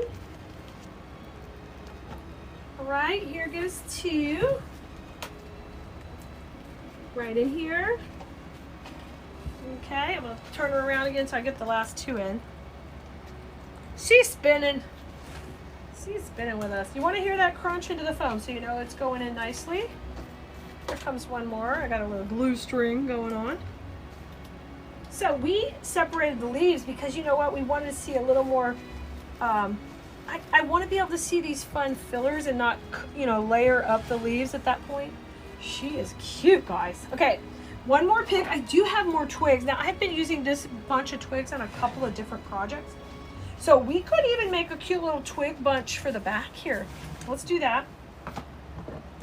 Here's that longer piece we had where we said we're going to put some twigs kind of shooting up. So let's do that. Let me see how tall this one could be. So you need a little strength to hold it up. So you have to kind of trim it to where they're not too floppy. Because this bush is really made just to stand up and not it's made to hang down, not stand up. But you can trim it off and still get like a few cute little spiky bushes. So let's put those in here. I'm going to do that right now. Because I love adding twigs, whether they're artificial or real twigs. They're some of my favorite things to add to your piece, especially fall and Christmas, because it's just that natural vibe. I love that. Come in here, baby. This one, I'm just putting one on either side of that cluster we have made at the beginning. Isn't she cute? Look how cute she's getting. Y'all, I can't wait to see yours like this. Okay, now I've got some floppy twigs here still. Let me pull that off. If you see that, that's like a support piece when they're molding these florals. So if you ever see like a piece of plastic that doesn't belong, you can just pull that off. All right, I need one more piece that stands up. Let's see how much height he can take. Let's try here. Cut those off. So I'm just cutting it off to where I get a nice strong piece. There we go. So these can be my floppy ones that go in, that hang over the edge. And I'm gonna put this one, let's see, we'll put one more right beside her, right here. That'd be a perfect little spot to add a little more twig by her body. Because this one we can kind of make her hand, put it up by her hand right here. We put one a little lower, but this one's a little taller. Okay, look how cute. It's up here by her hand. Doesn't that look great? Okay, we're gonna make a little twig cluster now with a couple of these pieces. So I'm gonna take and cluster a couple, and we're gonna have these kind of come out of the back. So let me push these into the foam right here. I'm gonna put this in the back right by her shoes. Okay. So we got some twigs rocking right in the middle here. And then let's put a little each of these on either side. Okay, I'm gonna just glue this one in over here. This one I gotta get in that section right between her feet, which we can do, and it can come out on that side. And then let's have this one over on the right.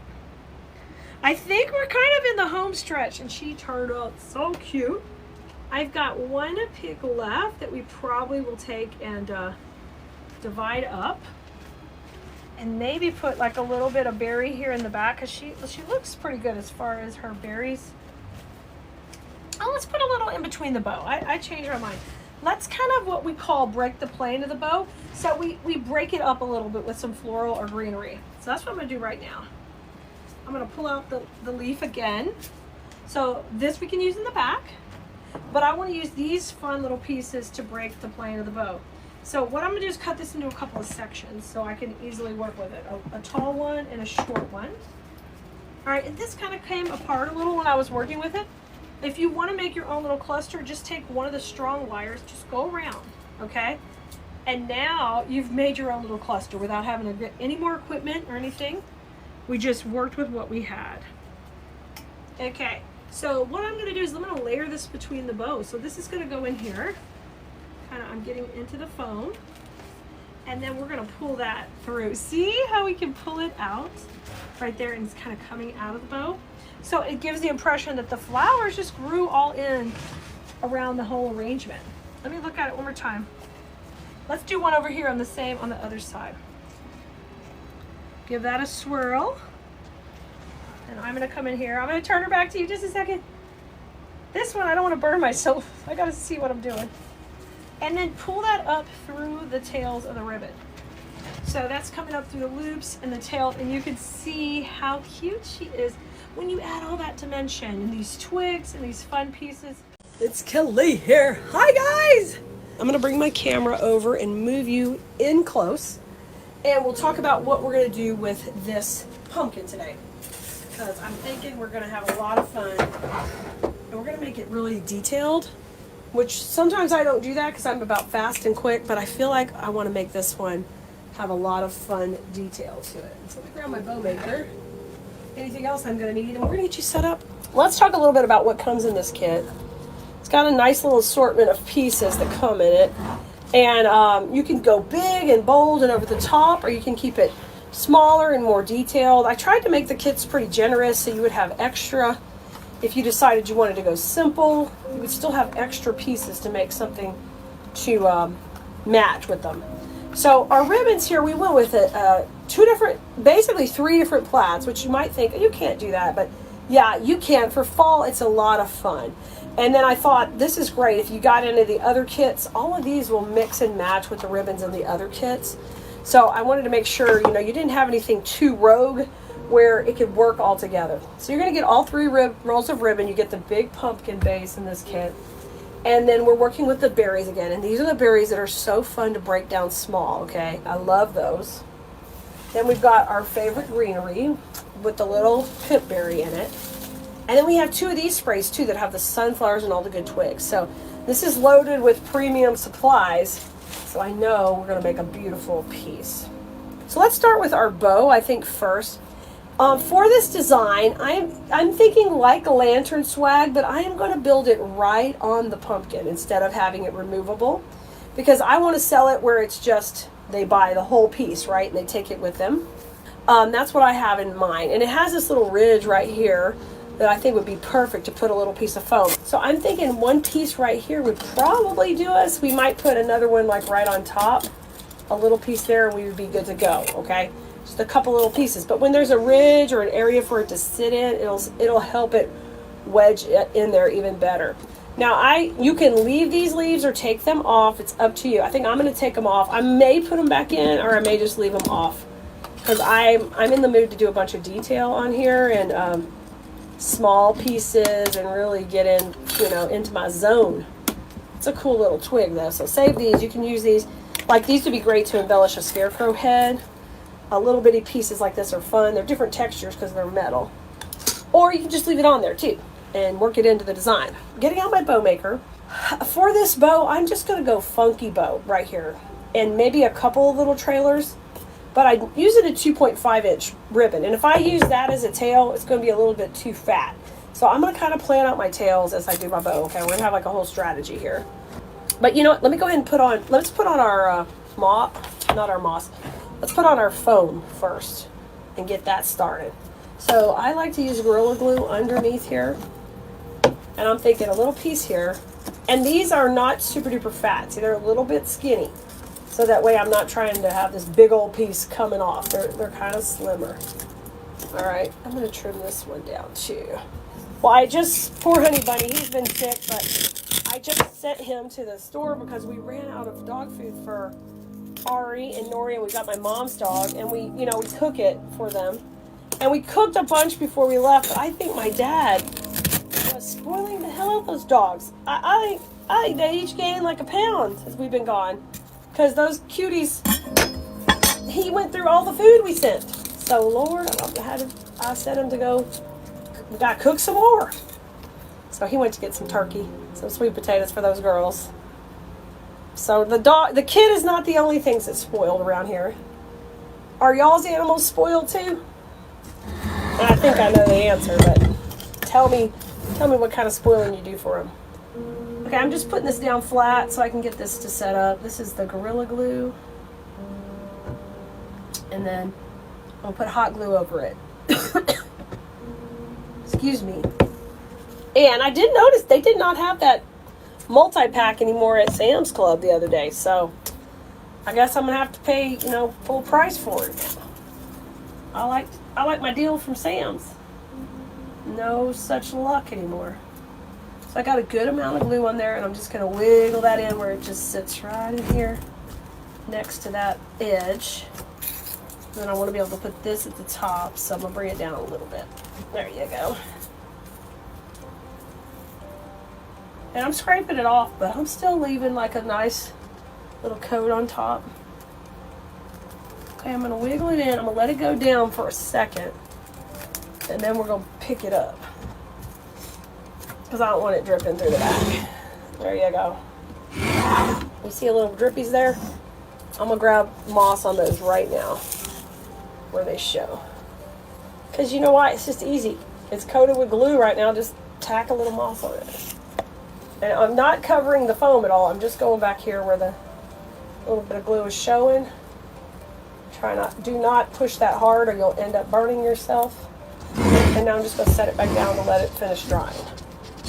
Okay, so that's prepping up, ready to go while we're going to make our bow. Okay, let's come over here. So I want to use that check ribbon because I need like a nice solid ribbon in the middle, but I don't want a whole bunch of tails with that. So these are just going to be funky bow tails that are pretty simple, and I'm just going to have one on either side. All right. So I'm dovetailing it, and I'm going to do that again because I cut off the edge. There we go. That's prettier. And we're going to go at 8 inches.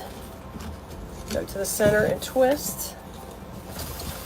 And I am going to take and make my loops now.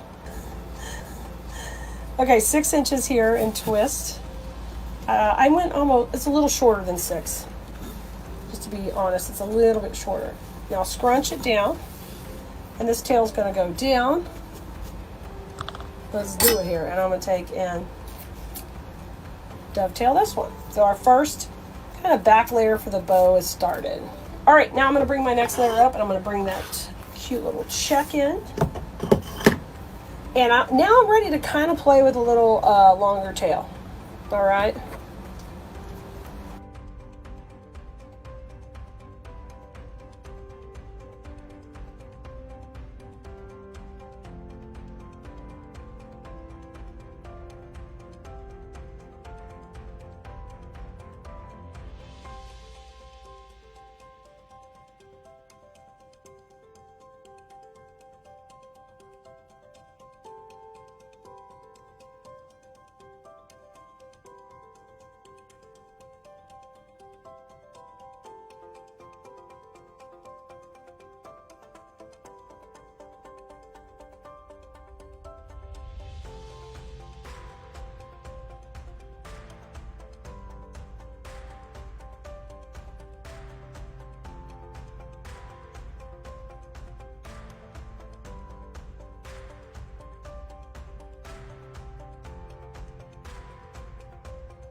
Now I'm ready to take it off that bow maker and bring it up and add some pressure.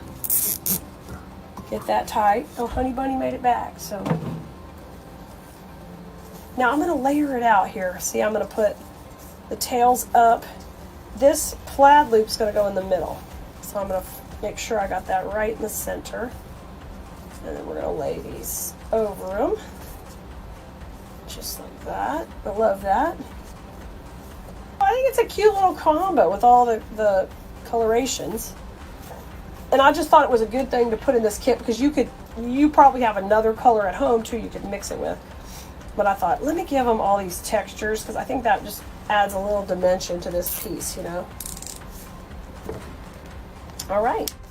Now you can pick what you want in the center to cover up our mechanics, but I think I'm going to go with that green and the check from the background. I always think that's kind of a classic look. So let's bring that in there. Let's bring that puppy in there. And then I'm excited to start on this with y'all. So sometimes if I don't need a lot of ribbon, I'll just split a ribbon down the middle, which those of you who have been here a long time have seen me do that. But I don't always use the fullness because guess what? Now I can do 2 centers right out of this. So if I'm trying to maximize my ribbon, or I'm going to make several of these, I want to make sure it goes a long way. I'm always thinking about, okay, I could just split that ribbon down the middle. Or if it's an expensive ribbon, you know. There we go. We're going to go in the center and run that down the middle. That's just so stinking cute. And that really finishes out our center. Y'all, when we were at Disney, anytime I saw a bow, I was like, I need to redo that bow for them. They need my help. Let me help them. Oh my goodness. All right. There's our cute little bow. And we're probably going to put a wire on the back of that eventually, but right now our bow is ready and we got that done. So let's bring our pumpkin back to the main scene here. Here's our pumpkin. We already put our foam on and we're ready to go. Let me move the camera up a little because I'm going to scoot up a little bit.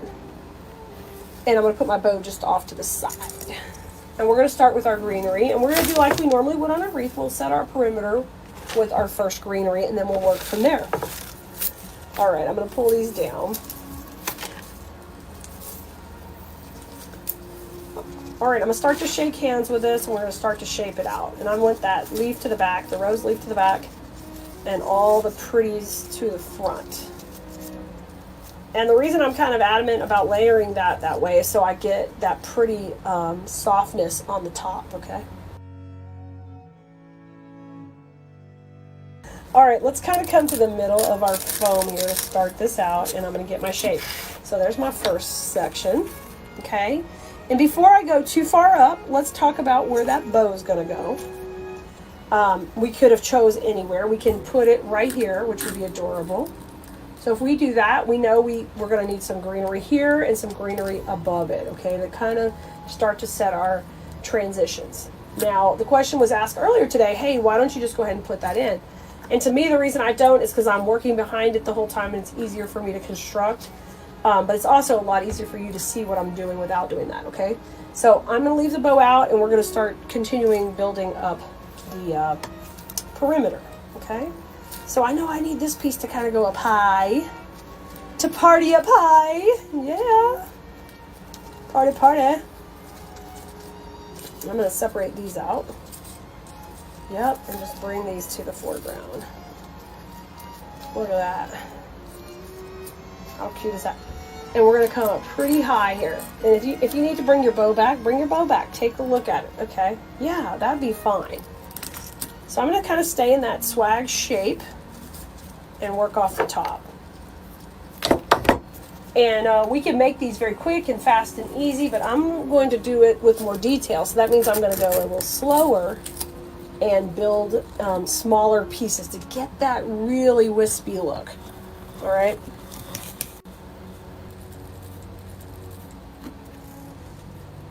Kind of the feeling of a lantern swag, but what's going to allow us, because we're building it on foam, we're going to have the ability to make it more detailed. So more smaller pieces that are going in there that we're going to break up a little bit. So we get that really pretty wispy feel that I love, and makes it just kind of special.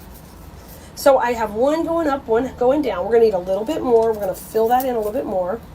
I'm going to use this one down from the center, so right where it's going to transition. We're going to have it come right in here, okay? So I'm going to trim that down a little bit. Well, you know, at Disney they have so many things that they use on different exhibits, and they are doing a new ride called Tiana's Bayou Adventure, and Tiana's my favorite princess, and the reason she's my favorite princess is because she's a working girl. That girl got a job, a dream, and she's almost there, so she's my favorite princess. And we are pass holders, so pass holders got a preview of it. It's kind of a lotto, and we did get it. Kaya got on there and got it that one day. And they have some of the neatest, like, they've come so far on some of the greenery and things that they're using that give that illusion of a flower, but it's very much plastic in the way it's cut out. But all the texture of it is so neat.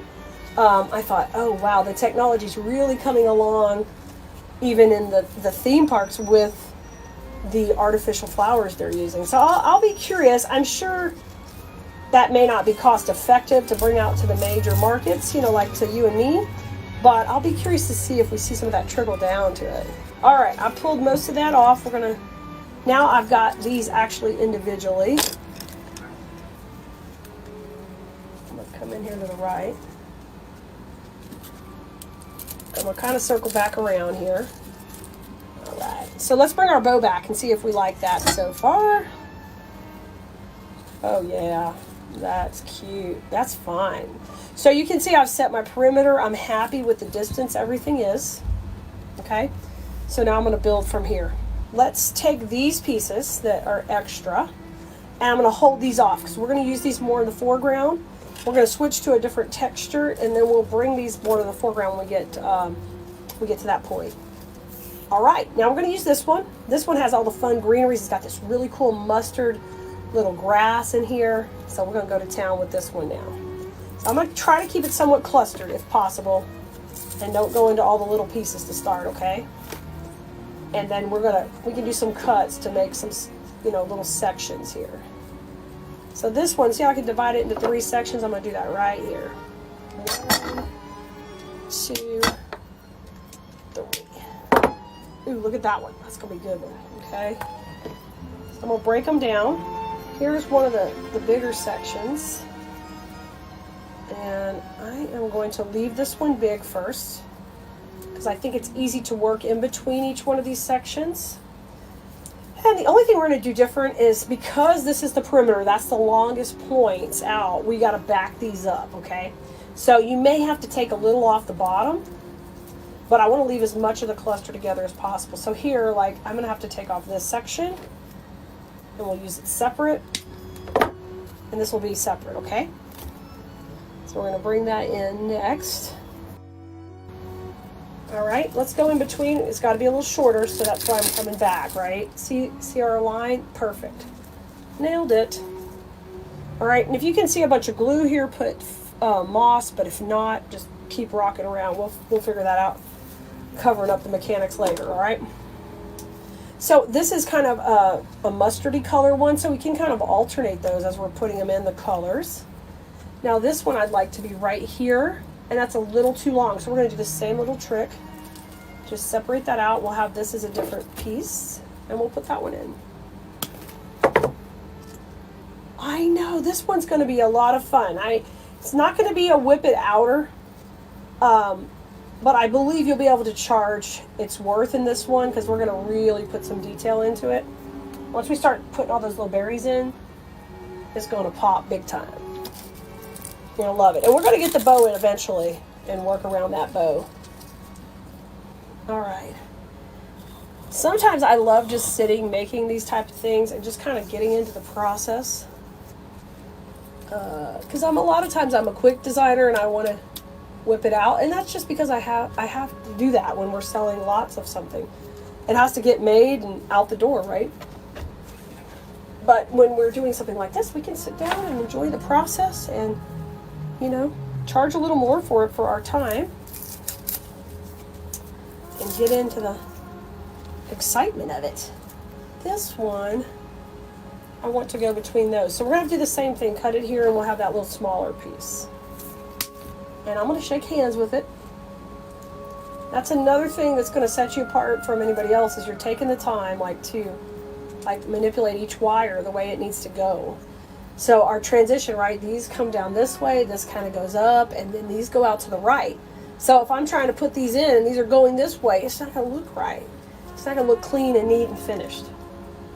And it's taken me a long time. It's a simple concept, but it's taken me a long time to learn. Like, if everything just has its own little space here, how much prettier that is. Now, I've got all these pieces right here that have this cool little spiky darker color, and we're going to evenly put those in right now. I'm going to just kind of work around the outside here. I'm going to bring one low right here. And if I can see how pretty that is right there. Oh, that's good. If I can see my my glue, I'm going to cover it up.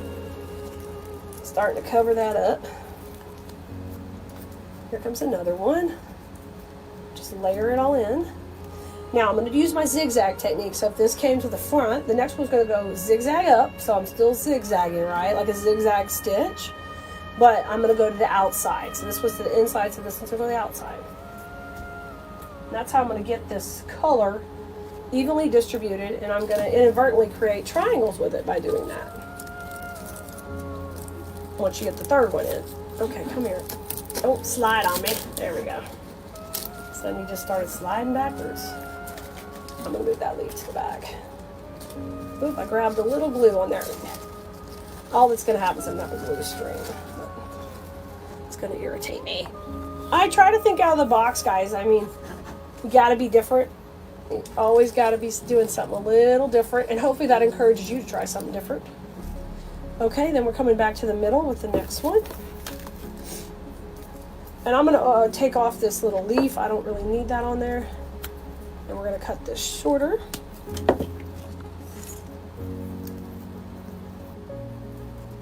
The warehouse has been a little short-handed. I've got Paul out with his poor grandfather's not doing well, so he takes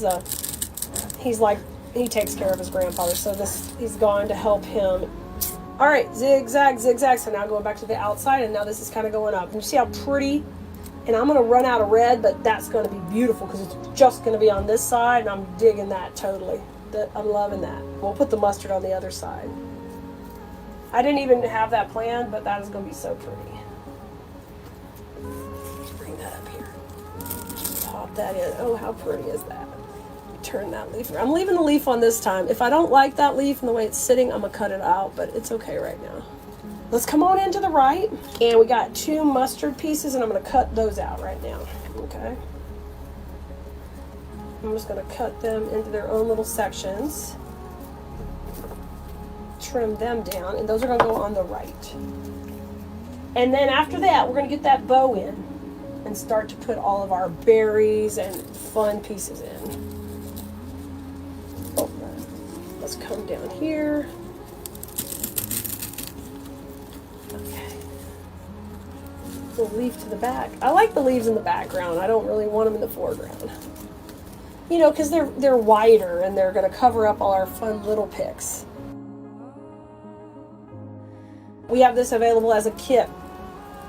So pretty cool. You get all of this, and you can use the pumpkin for something else if you don't want to. If you want to keep the pumpkin for you. Well, that's so pretty. I put the mustard here and the red over here. Okay, you can already see how full this is from all the wispiness we're putting on there, right? All right. Okay, now I'm going to put one more sunflower. I've got a mustard, an orange, a mustard. So a mustard sunflower would go good right here to kind of get some good spacing. And this one's got a lot of nice greenery. And I'm making sure this stays longer, so I'm going to keep these shorter and up here. But see all that wispiness? It's really important to keep it really, that's where we're going to get that high-end look, is cutting the pieces, keeping them really delicate looking, okay? Because we want to be able to command a higher price for this and look like a higher end piece anyway, okay? Bring this one down just a little bit. Good. I'm going to bring it up. I'm going to tuck it over here. Okay.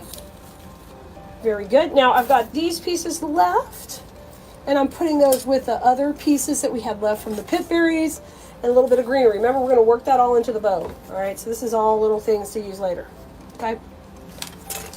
So now I'm going to put the bow in a second. Let me get some perimeter berries in, because and then I won't have to work around it. Sometimes detail work is not worth your time, I'm going to be honest with you, depending where you are in the money-making process.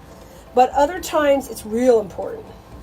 So just make sure when you're doing something like this, it's taking more time to put in. You're not just doing your normal markup, because I'm cutting these. I'm breaking each piece down. There's going to be a lot more time in the construction, if you know what I mean. So I've got to add in for those of you who are selling. Now, if you're just making it for yourself, go to town, detail it up, love every minute of the process, and just have so fun. All right, I'm going to take these and trim it off, and we're going to start to get these the right length as I put them in. So I'm going to go down here to the bottom, and we're going to start to piece it in. And I really want to layer these up. When I was getting these pieces and purchasing them to make this kit, I really wanted to showcase that dark orange in the back and then work with this lighter orange in the front with that little bitty mustard color too. I love that. So when we're putting these on, I'm doing the exact same thing with the zigzag. Okay? I'm zigzagging it in. Just working on placing it right in. Okay, and then I do want some in that midline too. Where this one we just went to the outside, I want to have a little berry in the midline. Let's have one more berry coming down. Like this is where it's going to really look over the top gorgeous when we get all these berries in here. I need this one kind of long, so I'm going to pull a little of that paper off. Let's go over here. Let's go on down, and I want these kind of in the foreground, but I'm also okay with some of them being a little bit back there. See, it's kind of tucked in there. Oh, I just adore that. That's that killer depth. Okay, that side's looking good. Let's work on the top. So this one kind of already has a bend going this way, so it'll be perfect to go right in there. And I'm trimming it off and just dipping it in. Let's go right here. And I'm just going to kind of get the perimeter done here because I know a bow's going in. And I'm going to go right in the middle. Let's go in here. Beautiful.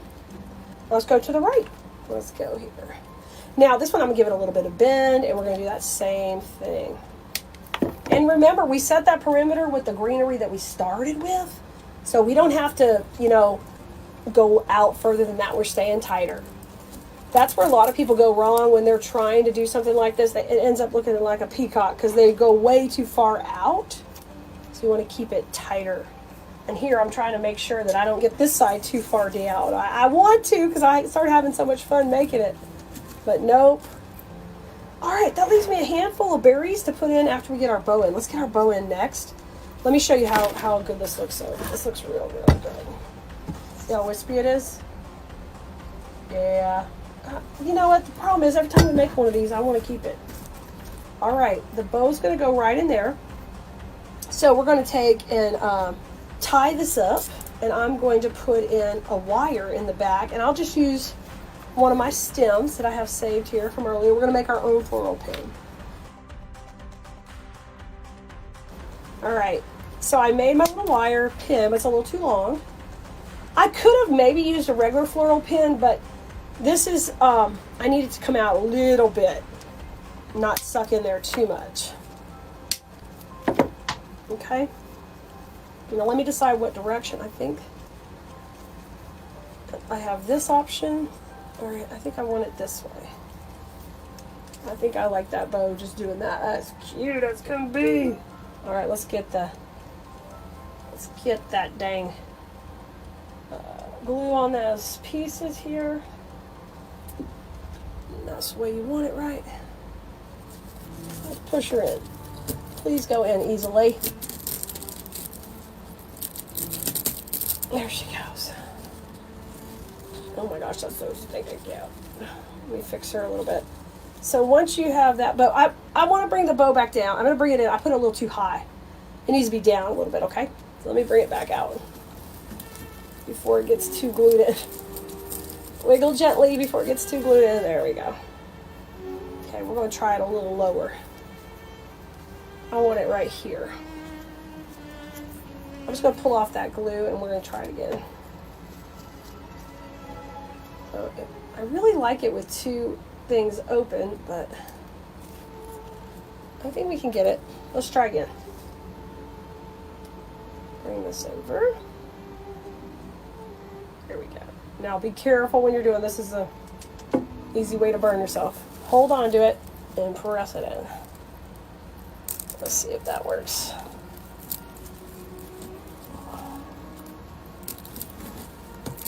Yes. All right, come on. I want that little piece going up. This little piece going down. Look how cute this is. Oh my word, this is so fun. I'm going to take and work this in a little bit to this wispiness instead of covering it up. I'm going to try to work it in there. There you go. Now, don't fluff your bow too much because we still got pieces to put in. We're going to squash it. But that turned out perfect. Okay? And we really didn't cover up too much, so I'm happy with that. Now let's come in and add our pieces into the bow. So cute! I'm going to hold her. Now, you do have to be careful that you don't have too much going forward because she has a fat bottom and flat, so she is pretty stable, but if you start getting a bunch of weight this way, she may want to walk on you, okay? So, let's take, and I'm going to add some of my berries into the bow, and you are going to have some pieces left in the kit. Of course, you'll have plenty of ribbon, so you can make some little lantern swags or make some pieces to coordinate with this, with what you have left, and just kind of play. I'll put this berry in here, and you see I want to start to work them into the bow. And then it doesn't look like the bow's just put on there. It looks like the bow is part of the design. Let's come on this way.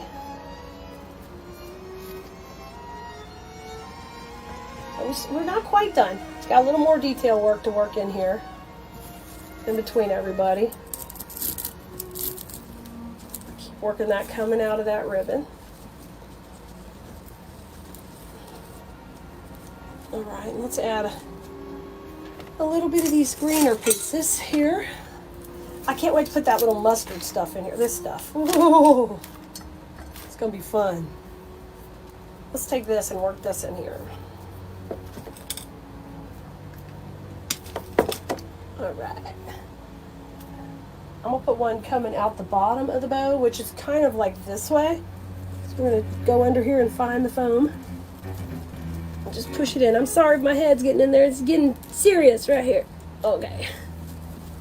Oh yes, that's perfect right there. You bring that out of there. That's cute. Isn't that cute? Let's put this little poofy part right there. And I got a little pumpkin too. Here.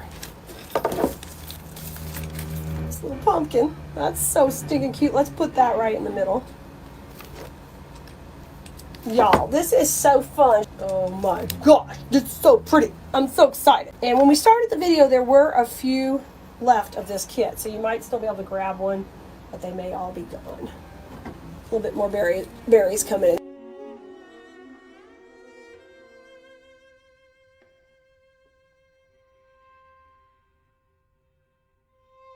Now, for some of you, it's a hobby, and some of you, it might be a stress relief, but for me, it's business, but it's also my favorite thing to do. So I love being here with you, and without you guys being here and wanting to learn, I would have no one to teach it to.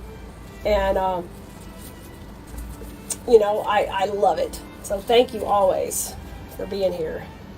Okay, and you can sit here and add as much as you want. Look at the perimeter. I look like I could use a little more right there. So I'm going to take this little wispy piece and put it out there. I'm going to take off the sunflower, and we'll save that for something else. But I could use a little more wisp out there. So step back from your piece and take a look at it and see, okay, what else can I do here to finish that look? All right, let me come in. I'm going to add this right here. This one kind of more in this area. Beautiful. Look how cute that is there now. Oh my gosh, y'all can have so much fun. Look how cute. Let's get this going. I'm going to start creating my base, and we're going to put the long feathery bush in the background to kind of build it up and get it going. I'm going to come way up the top. Now, I'm making this to go with my other piece that we did in class the other day, but I want to make it just slightly different. So it kind of coordinates, but it's a little bit separate. Yeah, it's kind of like matchy, but not matchy. So you could have them in the same room, but you wouldn't feel like, oh, I'm committed to one design. You know, there would be a couple of little different pieces working on. You ordered a Christmas tree today? How fun. It's time. Hey, Quincy. Hey, Connie. Good, good. You guys can see me good on Facebook? Yay. Okay, I think the Facebook stream was actually working fine. It just... it's been kind of glitchy lately, so I probably should have just hung in there a little bit longer. So we're going to get these pieces in and just decide how far out I want things to go. You know, I want them to go far. We're getting big. We're going big. Hi, Kimmy. Hey, Casey. Hi, Kathy. So, you guys, if you're just getting here, I want to remind you, we have the workshop this Thursday. If you want to join us, it's a paid event. It comes on Thursday, and I'm teaching you how to make a boho inspired floating wreath design, something brand new. If you're a member of design school already, you're going to want to join through the link in the portal.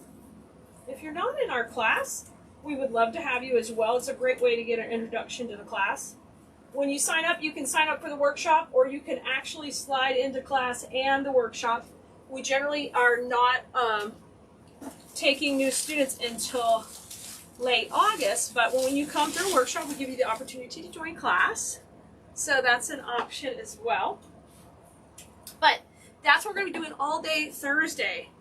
It's held on Facebook in a private group, and what we do is we start off the morning with a party.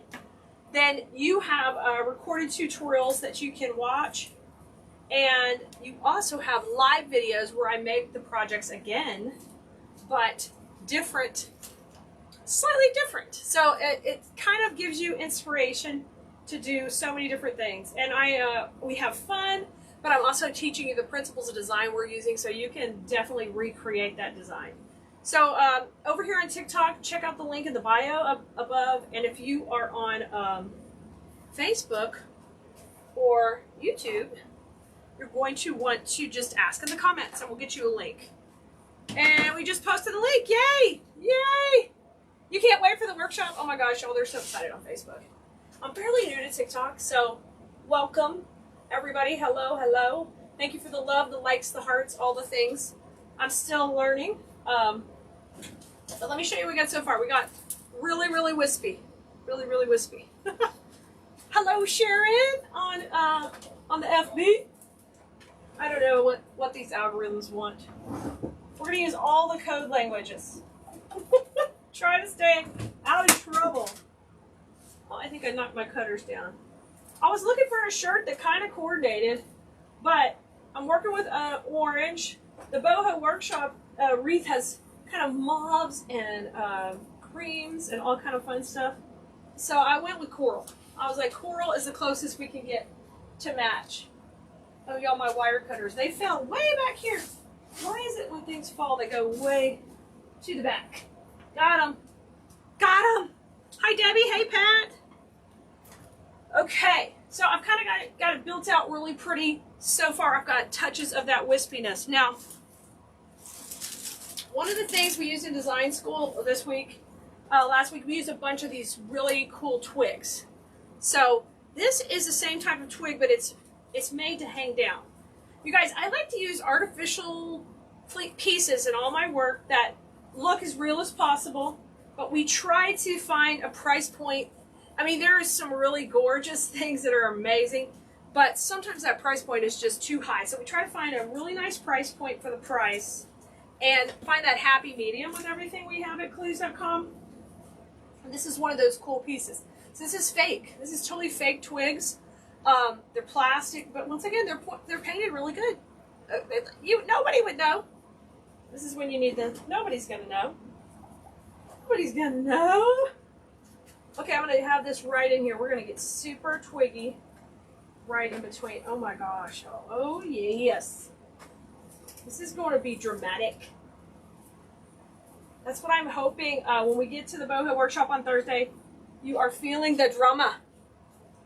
The drama. Where did I put the rest of it? I think this is it. Okay.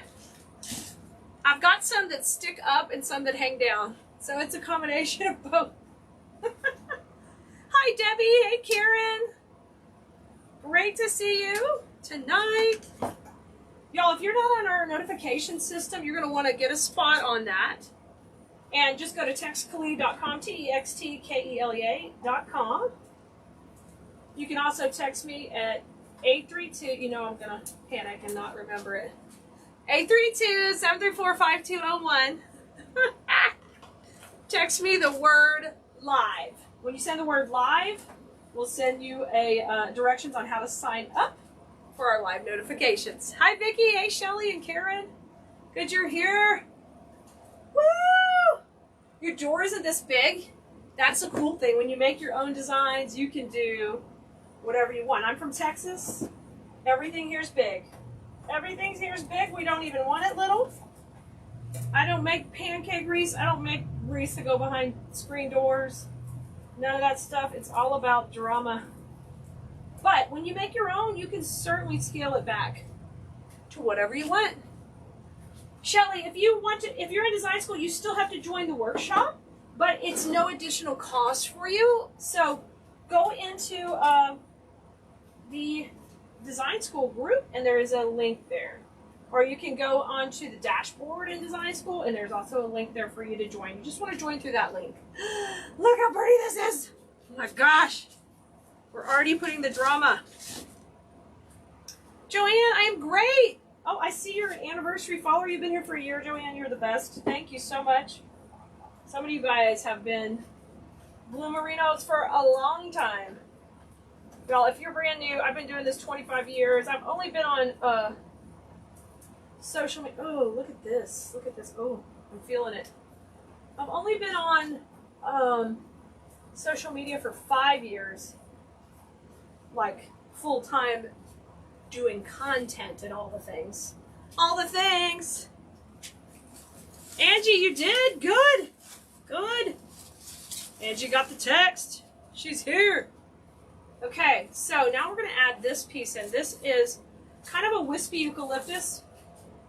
And we're going to add that in also to work like a greenery. We're having greenery, we're having berries, and then we're going to fill in with the coolest new greenery filler bush. Can't wait to use it too. New stuff's coming. It's so excited. So let me just break this down real easy and we'll rock this in. Okay, I'm going to trim these off. Trim these off. And these are really well wired as well. Well wired as well. That's going to be well. The words are hard at night, guys. You're asking for a lot.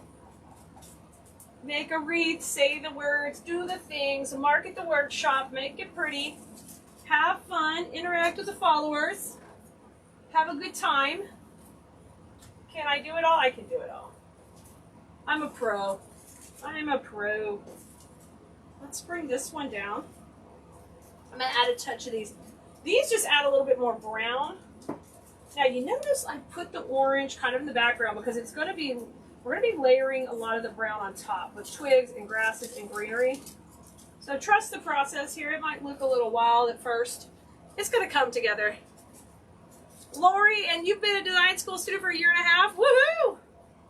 Y'all, after you're in design school, after 6 months, the whole portal opens to you. And I think we're at 230 something videos that you can watch over and over. And in our class, everything's segmented. So, you know, whether you're a beginner or more expertise, you're an expert. Let's say you make a lot of wreaths, you're really good at what you're doing.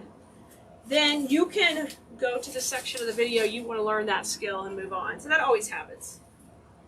Joanne, what's boho? So boho is basically nature-inspired, mixing a lot of organic type looks. Now, we're not going to use a lot of real organics, but just like tonight, we're using things that look real that are fake. And that's what boho is. It's a trending style. It's not exactly like the cottage core thing that's going on. It's a little different, but it is a type of style that you should try, maybe implement into your processes and experiment. So it's non-traditional colors for fall, but you can also do the style traditionally with the the oranges and the browns and all the things. So you do have options. But that's what we're going to be covering on Thursday, and we're going to be learning a new technique. It's a floating type design. As you can see back here, this design floats in the center of the wreath. This one right here. This is our main project we're going to do in the class. We're going to make this a few different ways. You're going to see it this way, and you're going to see it done a different way. You're going to see this color palette, you're going to see another color palette. So you're going to learn a lot of different options for creating that. And we're going to do it boho inspired.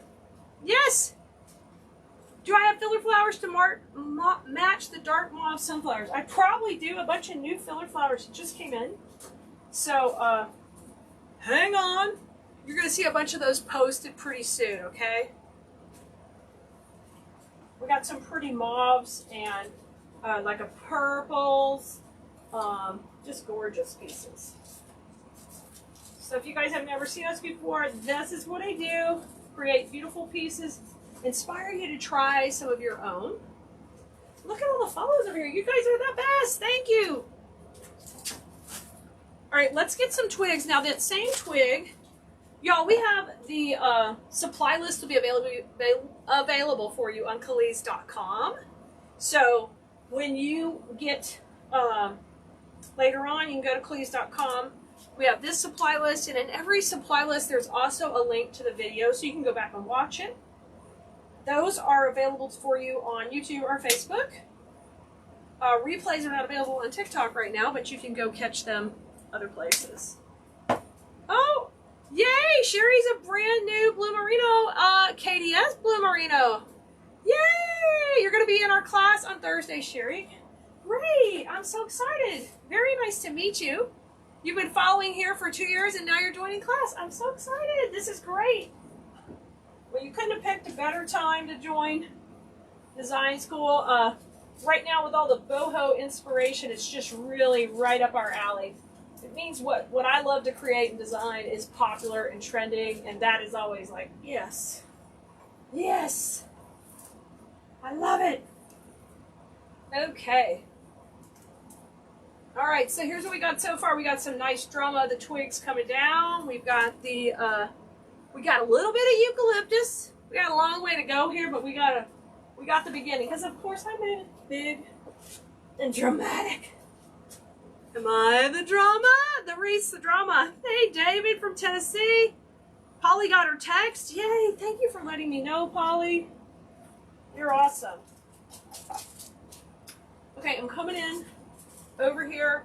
So we have some of the twigs that hang. So if you're gonna do, like, if you decorate with scarecrows in your home, or you want to have like that natural vibe around pumpkins, maybe you don't do Halloween, this is a great twig. You can use it year and year after year.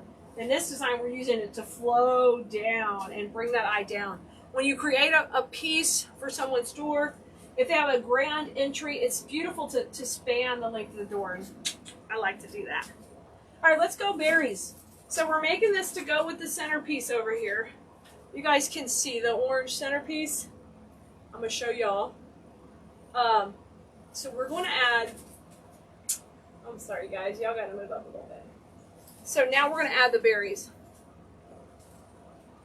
Yes, so if you just joined design school and the workshop, we have our first live in design school for you guys that are new on Tuesday. So make sure you join us. Workshop's on Thursday. Okay, thanks, Kim. I appreciate you. All right, let's spread this dude out. And then I'm going to take and section it into a couple of sections. This stem can section out into 3, or actually 4, but we're going long and lean. Like I wish my body was. We're doing that on here. Who's over here? Hello! Dog, mom, cats, cat slave. I got it. I feel the same. How about add the kid in there? Oh my gosh. Okay, let's get some berry action going. I'm going to try to use this piece just kind of flowing into here. I'm going to need to stop putting this stuff on the table behind me because I keep knocking it off. Let's have this kind of come down. Ooh, yes. That's going to flow right in the middle here. Y'all, we're still just have the one air conditioner working in the garage. It's the little one. The big one has to have a new wire put in. So forgive the lousy shirt. It's not for drama. Hi, Brenda. Hi, Tara and Mary. Good to see you guys tonight. Okay, we're putting in some more berries. And I'm kind of putting the berries towards the front of the design. I want them to pop. And those round twigs be in the background. Oh, yes. How lush is this? Okay, I'm going to put this one other piece of eucalyptus kind of coming into the middle. It'll be a party over here. Let's get it going on. Hey, Teresa. Patty, you were on the wrong live. Patty, it's a long story. Patty, I try to do technology. You know, I do so good. I think I know what I'm talking about. And then boom. Boom, I did 2 lives. Okay. Ooh, this is so good. Okay, more berries. Teresa, how are you? I know you're making pretty stuff. Okay, let's bring this one in. There's another great piece. I'm going to just take and shape it. Y'all, when you pay for florals that are all wired, you need to take and shape them up. You don't just shove them in. You can tell a designer who shoved things in and a designer who's taken the time to space all those pieces out. It really makes a difference. And you can actually use less product when you're doing that. Okay, so I'm really taking time to work these gorgeous berries. Y'all, we got some new shelving at the warehouse. And so Honey Bunny was putting it up this weekend. So if you don't know, we sell Wreath supplies on Cleese.com. I teach you how to use them. I show you what goes together. I mean, I take all the stress out of doing your own wreaths. And if you want to sell them, we can teach you how to do that too. All the things. But we were putting those new shelves up, and man, I love berries. I'm like, oh, I think we got berries in every color. I can't help it. They're so pretty. I need the berries.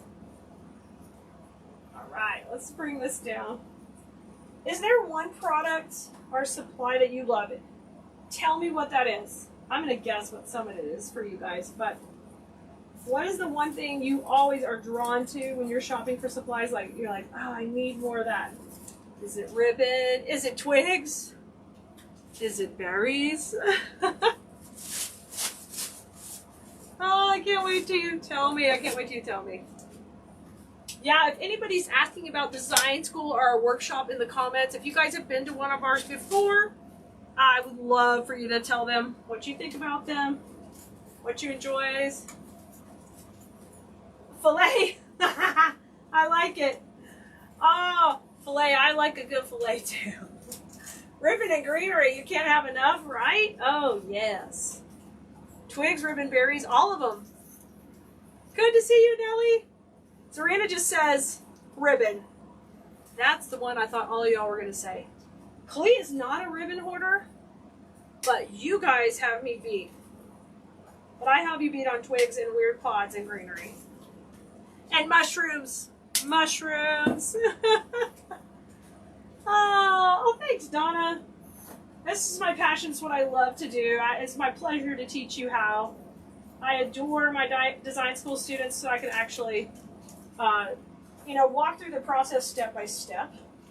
I was a teacher by trade and learned, went to school to be a teacher, but never dreamed I'd be teaching floral design to all my favorite stuff here. So it's an absolute blessing to get to live my dream, and I couldn't do that without you guys supporting me, so thank you for being here. Always. Okay, let me bring a little bit more berry right here into the center. I'm going to go up with a little bit first. Ribbon is addictive! You've been practicing bows? I love it! Right, Polly? You like to include unexpected thing. Oh, girl. Same. Same. Keep them guessing. Keep them guessing. Add that little fun little trick up your sleeve. Pop it in. Okay, I'm going to put a little bit more right here.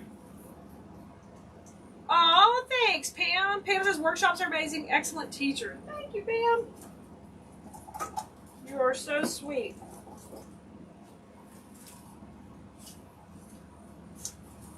I just enjoy all of this with you guys. It's just totally fun.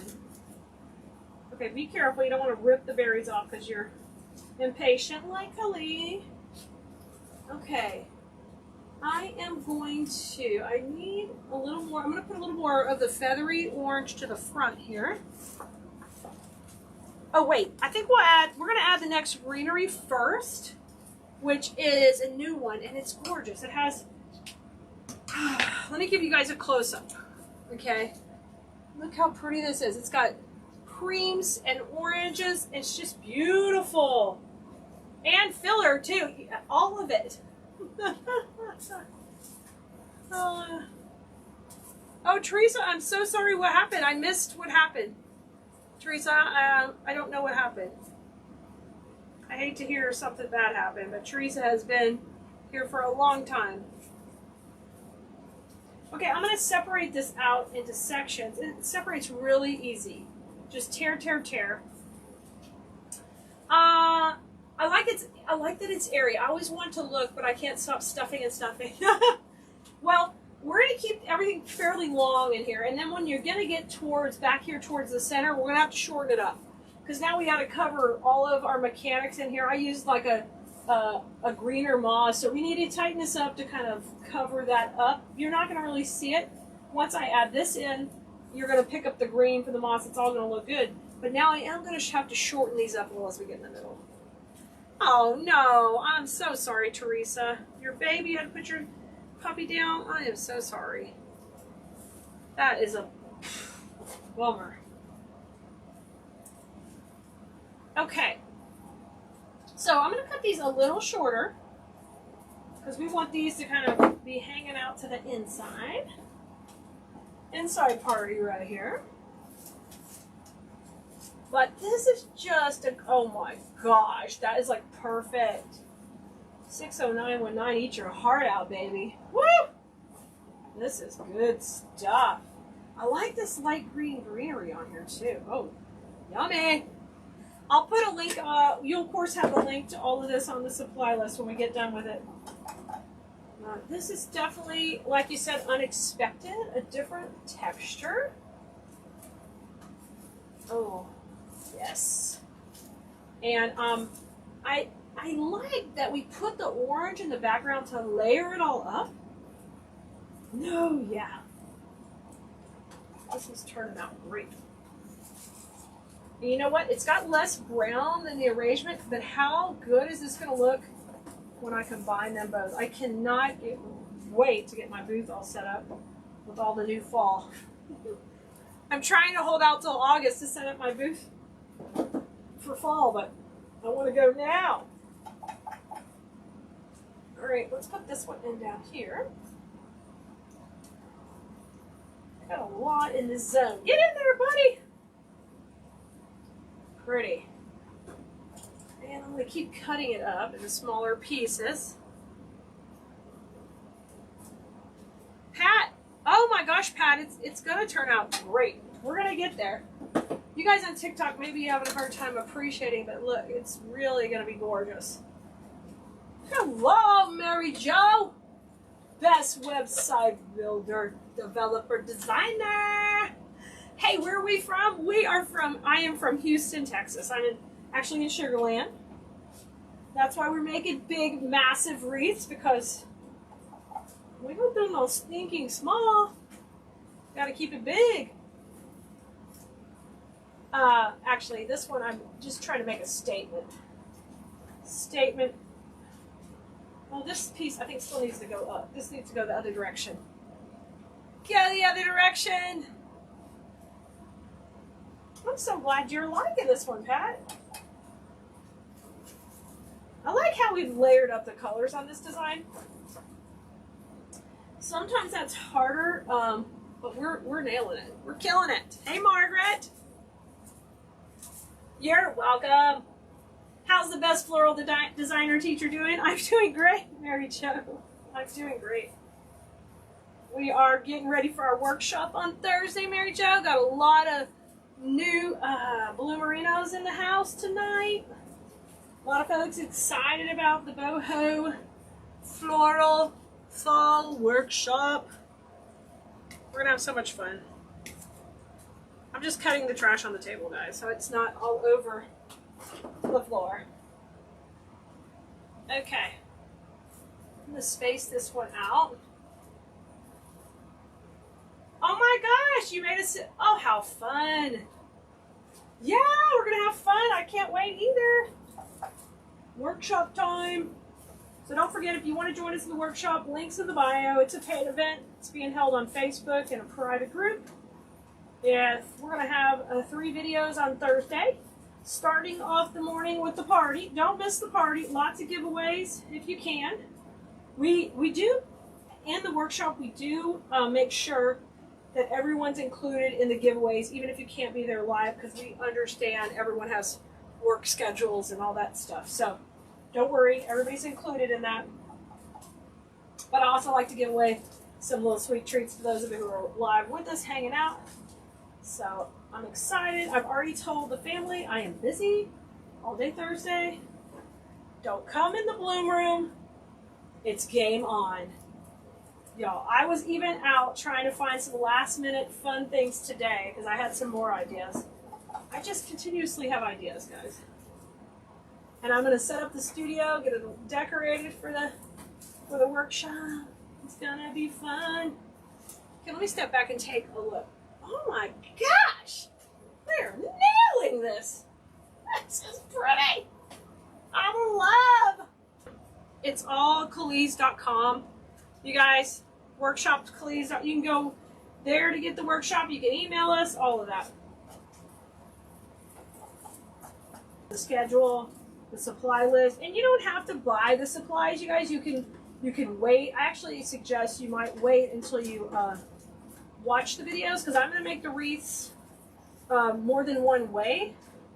So you might want, you might change your mind on the design you want to make. Oh my goodness, this is just beautiful. Okay, I'm going to work right in here in just a second. I need to fluff that area out a little bit. It's looking good. Could you turn the wreath so we can see it straight on? It looks amazing. Yes, I just did a second ago, but I will show you again. Yes! And you're seeing it reverse. It's actually the other way. You guys, here, look at it. Look at it. Juicy. Super duper juicy. Wait till we're bohoing on Thursday. We're going to be breaking the internet.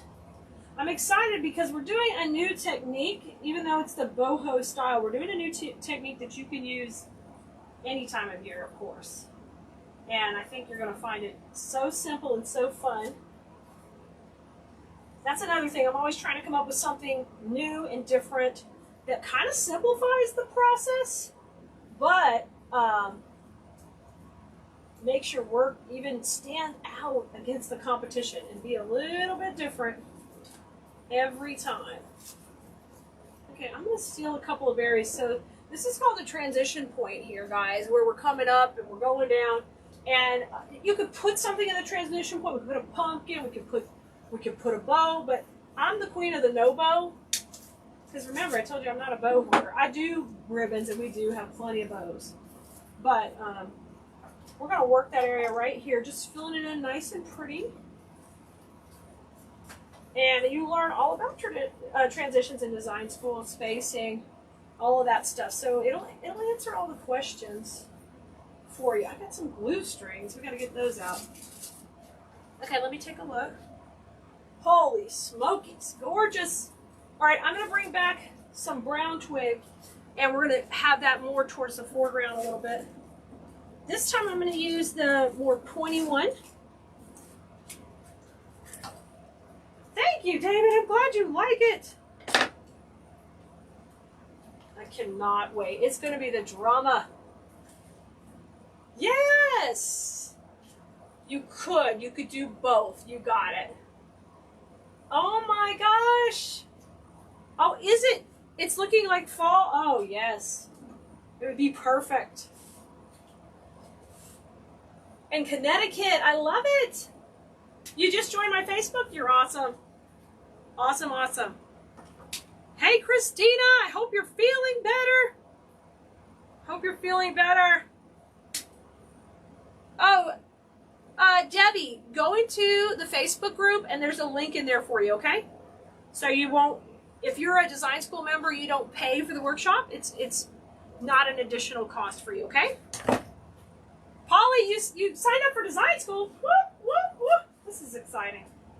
And you're getting in early because you're coming through the workshop.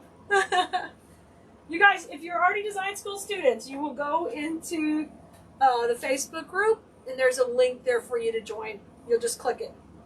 Hey, Michelle, your first time to see me live? This is great. Welcome. I'm Khalid, down from Houston, Texas. The owner at Khalees here. And I teach floral design, and we use all artificial flowers, so it's a little bit different. All artificial. I'm the queen of the wispy designs. And it's my preferred design style here. I love it wispy and full. Oh, there's a little plastic doodad from the tag here. Yay, Nellie! Yay! Hey, lady! I'm glad you're here too. Sorry you had to rearrange 2 appointments. I mean, this workshop stuff is fun. You don't want to miss it, do you? But once you join the Facebook group, we have the schedule in there where you can see what times I'm live. Everything's Central Time. But we will see you guys there. We're going to have fun. If you have any other questions about the workshop, please feel free to ask. So the difference between a live here and a workshop is I'm going to be teaching you the skills I've used to create this. I've said a few things, but I haven't taught you the technique. So that's what I do different. And we're learning a whole new technique when we make the boho wreath over here. Something completely different. I'm trying to fill in just a little more depth. And you see the brown working here. I'm trying to make sure I got enough brown working there. I need a little bit more in the center, so we're going to add a little bit more. Nicole says the supply list is up over on Khalees.com. Yes. Yeah, if you just go to Khalees.com at the top there's a link that you can click. It says supply list, and it will take you to the supply list for this. If you get to a supply list that's password protected, that's because those are special for design school or special for the workshop. We protect those for our students. But anything I do out on Facebook or YouTube like this, you can go look at it, and that will be on Khalees.com. And those always have links back to the videos. And you want to get on our text list if you can. We'll text when we're live. We send out notifications. So if you want to get on that list, just text us the word live. Go to textkelea, textkelea.com, and we'll let you know what we're up to next, because I'm always doing something new, trying to do something different. I get bored easy with the same stuff, so I want us to try different techniques, different methods. That way, our work never gets boring or the same, and our customers are going to be wanting more. Okay, I got a little bit of brown in there. I love this drama piece. Let's have one piece kind of flowing out where these are feathering out too. You guys here? Hopefully you're still here. Aww! Thank you, Christina. You're so sweet. Thank you, thank you. Y'all, we do have customer service. If you email info@khalees.com, if you need to track something or know about your information and your membership, all that, you can check it out there. Okay, let's go right in here, right at the transition. One more little piece. I'm feeling it. Oh yeah. Okay, and then let me see, he needs a little bit of green here. I love this stuff in the back because it's wired. Oh, that's wired. So let's say you ship this out to your customer and, you know, something gets wonky. They just go boom, boom, boom. Ta-da! You put this away, you know, in the summer. You bring it back out in the fall. No big deal. It's all wired. It can get refluffed. And it looks like it's real. That was the bow maker. Like, I'm slowly killing the bow maker one peg at a time. One peg at a time. All right, guys, we did it. So who's going to join me at the workshop this week? This is gorgeous. You guys, who's going to join me? Didn't this turn out amazing? Oh my gosh. All right, Bloomerinos, we'll see you next time. Bye, everybody.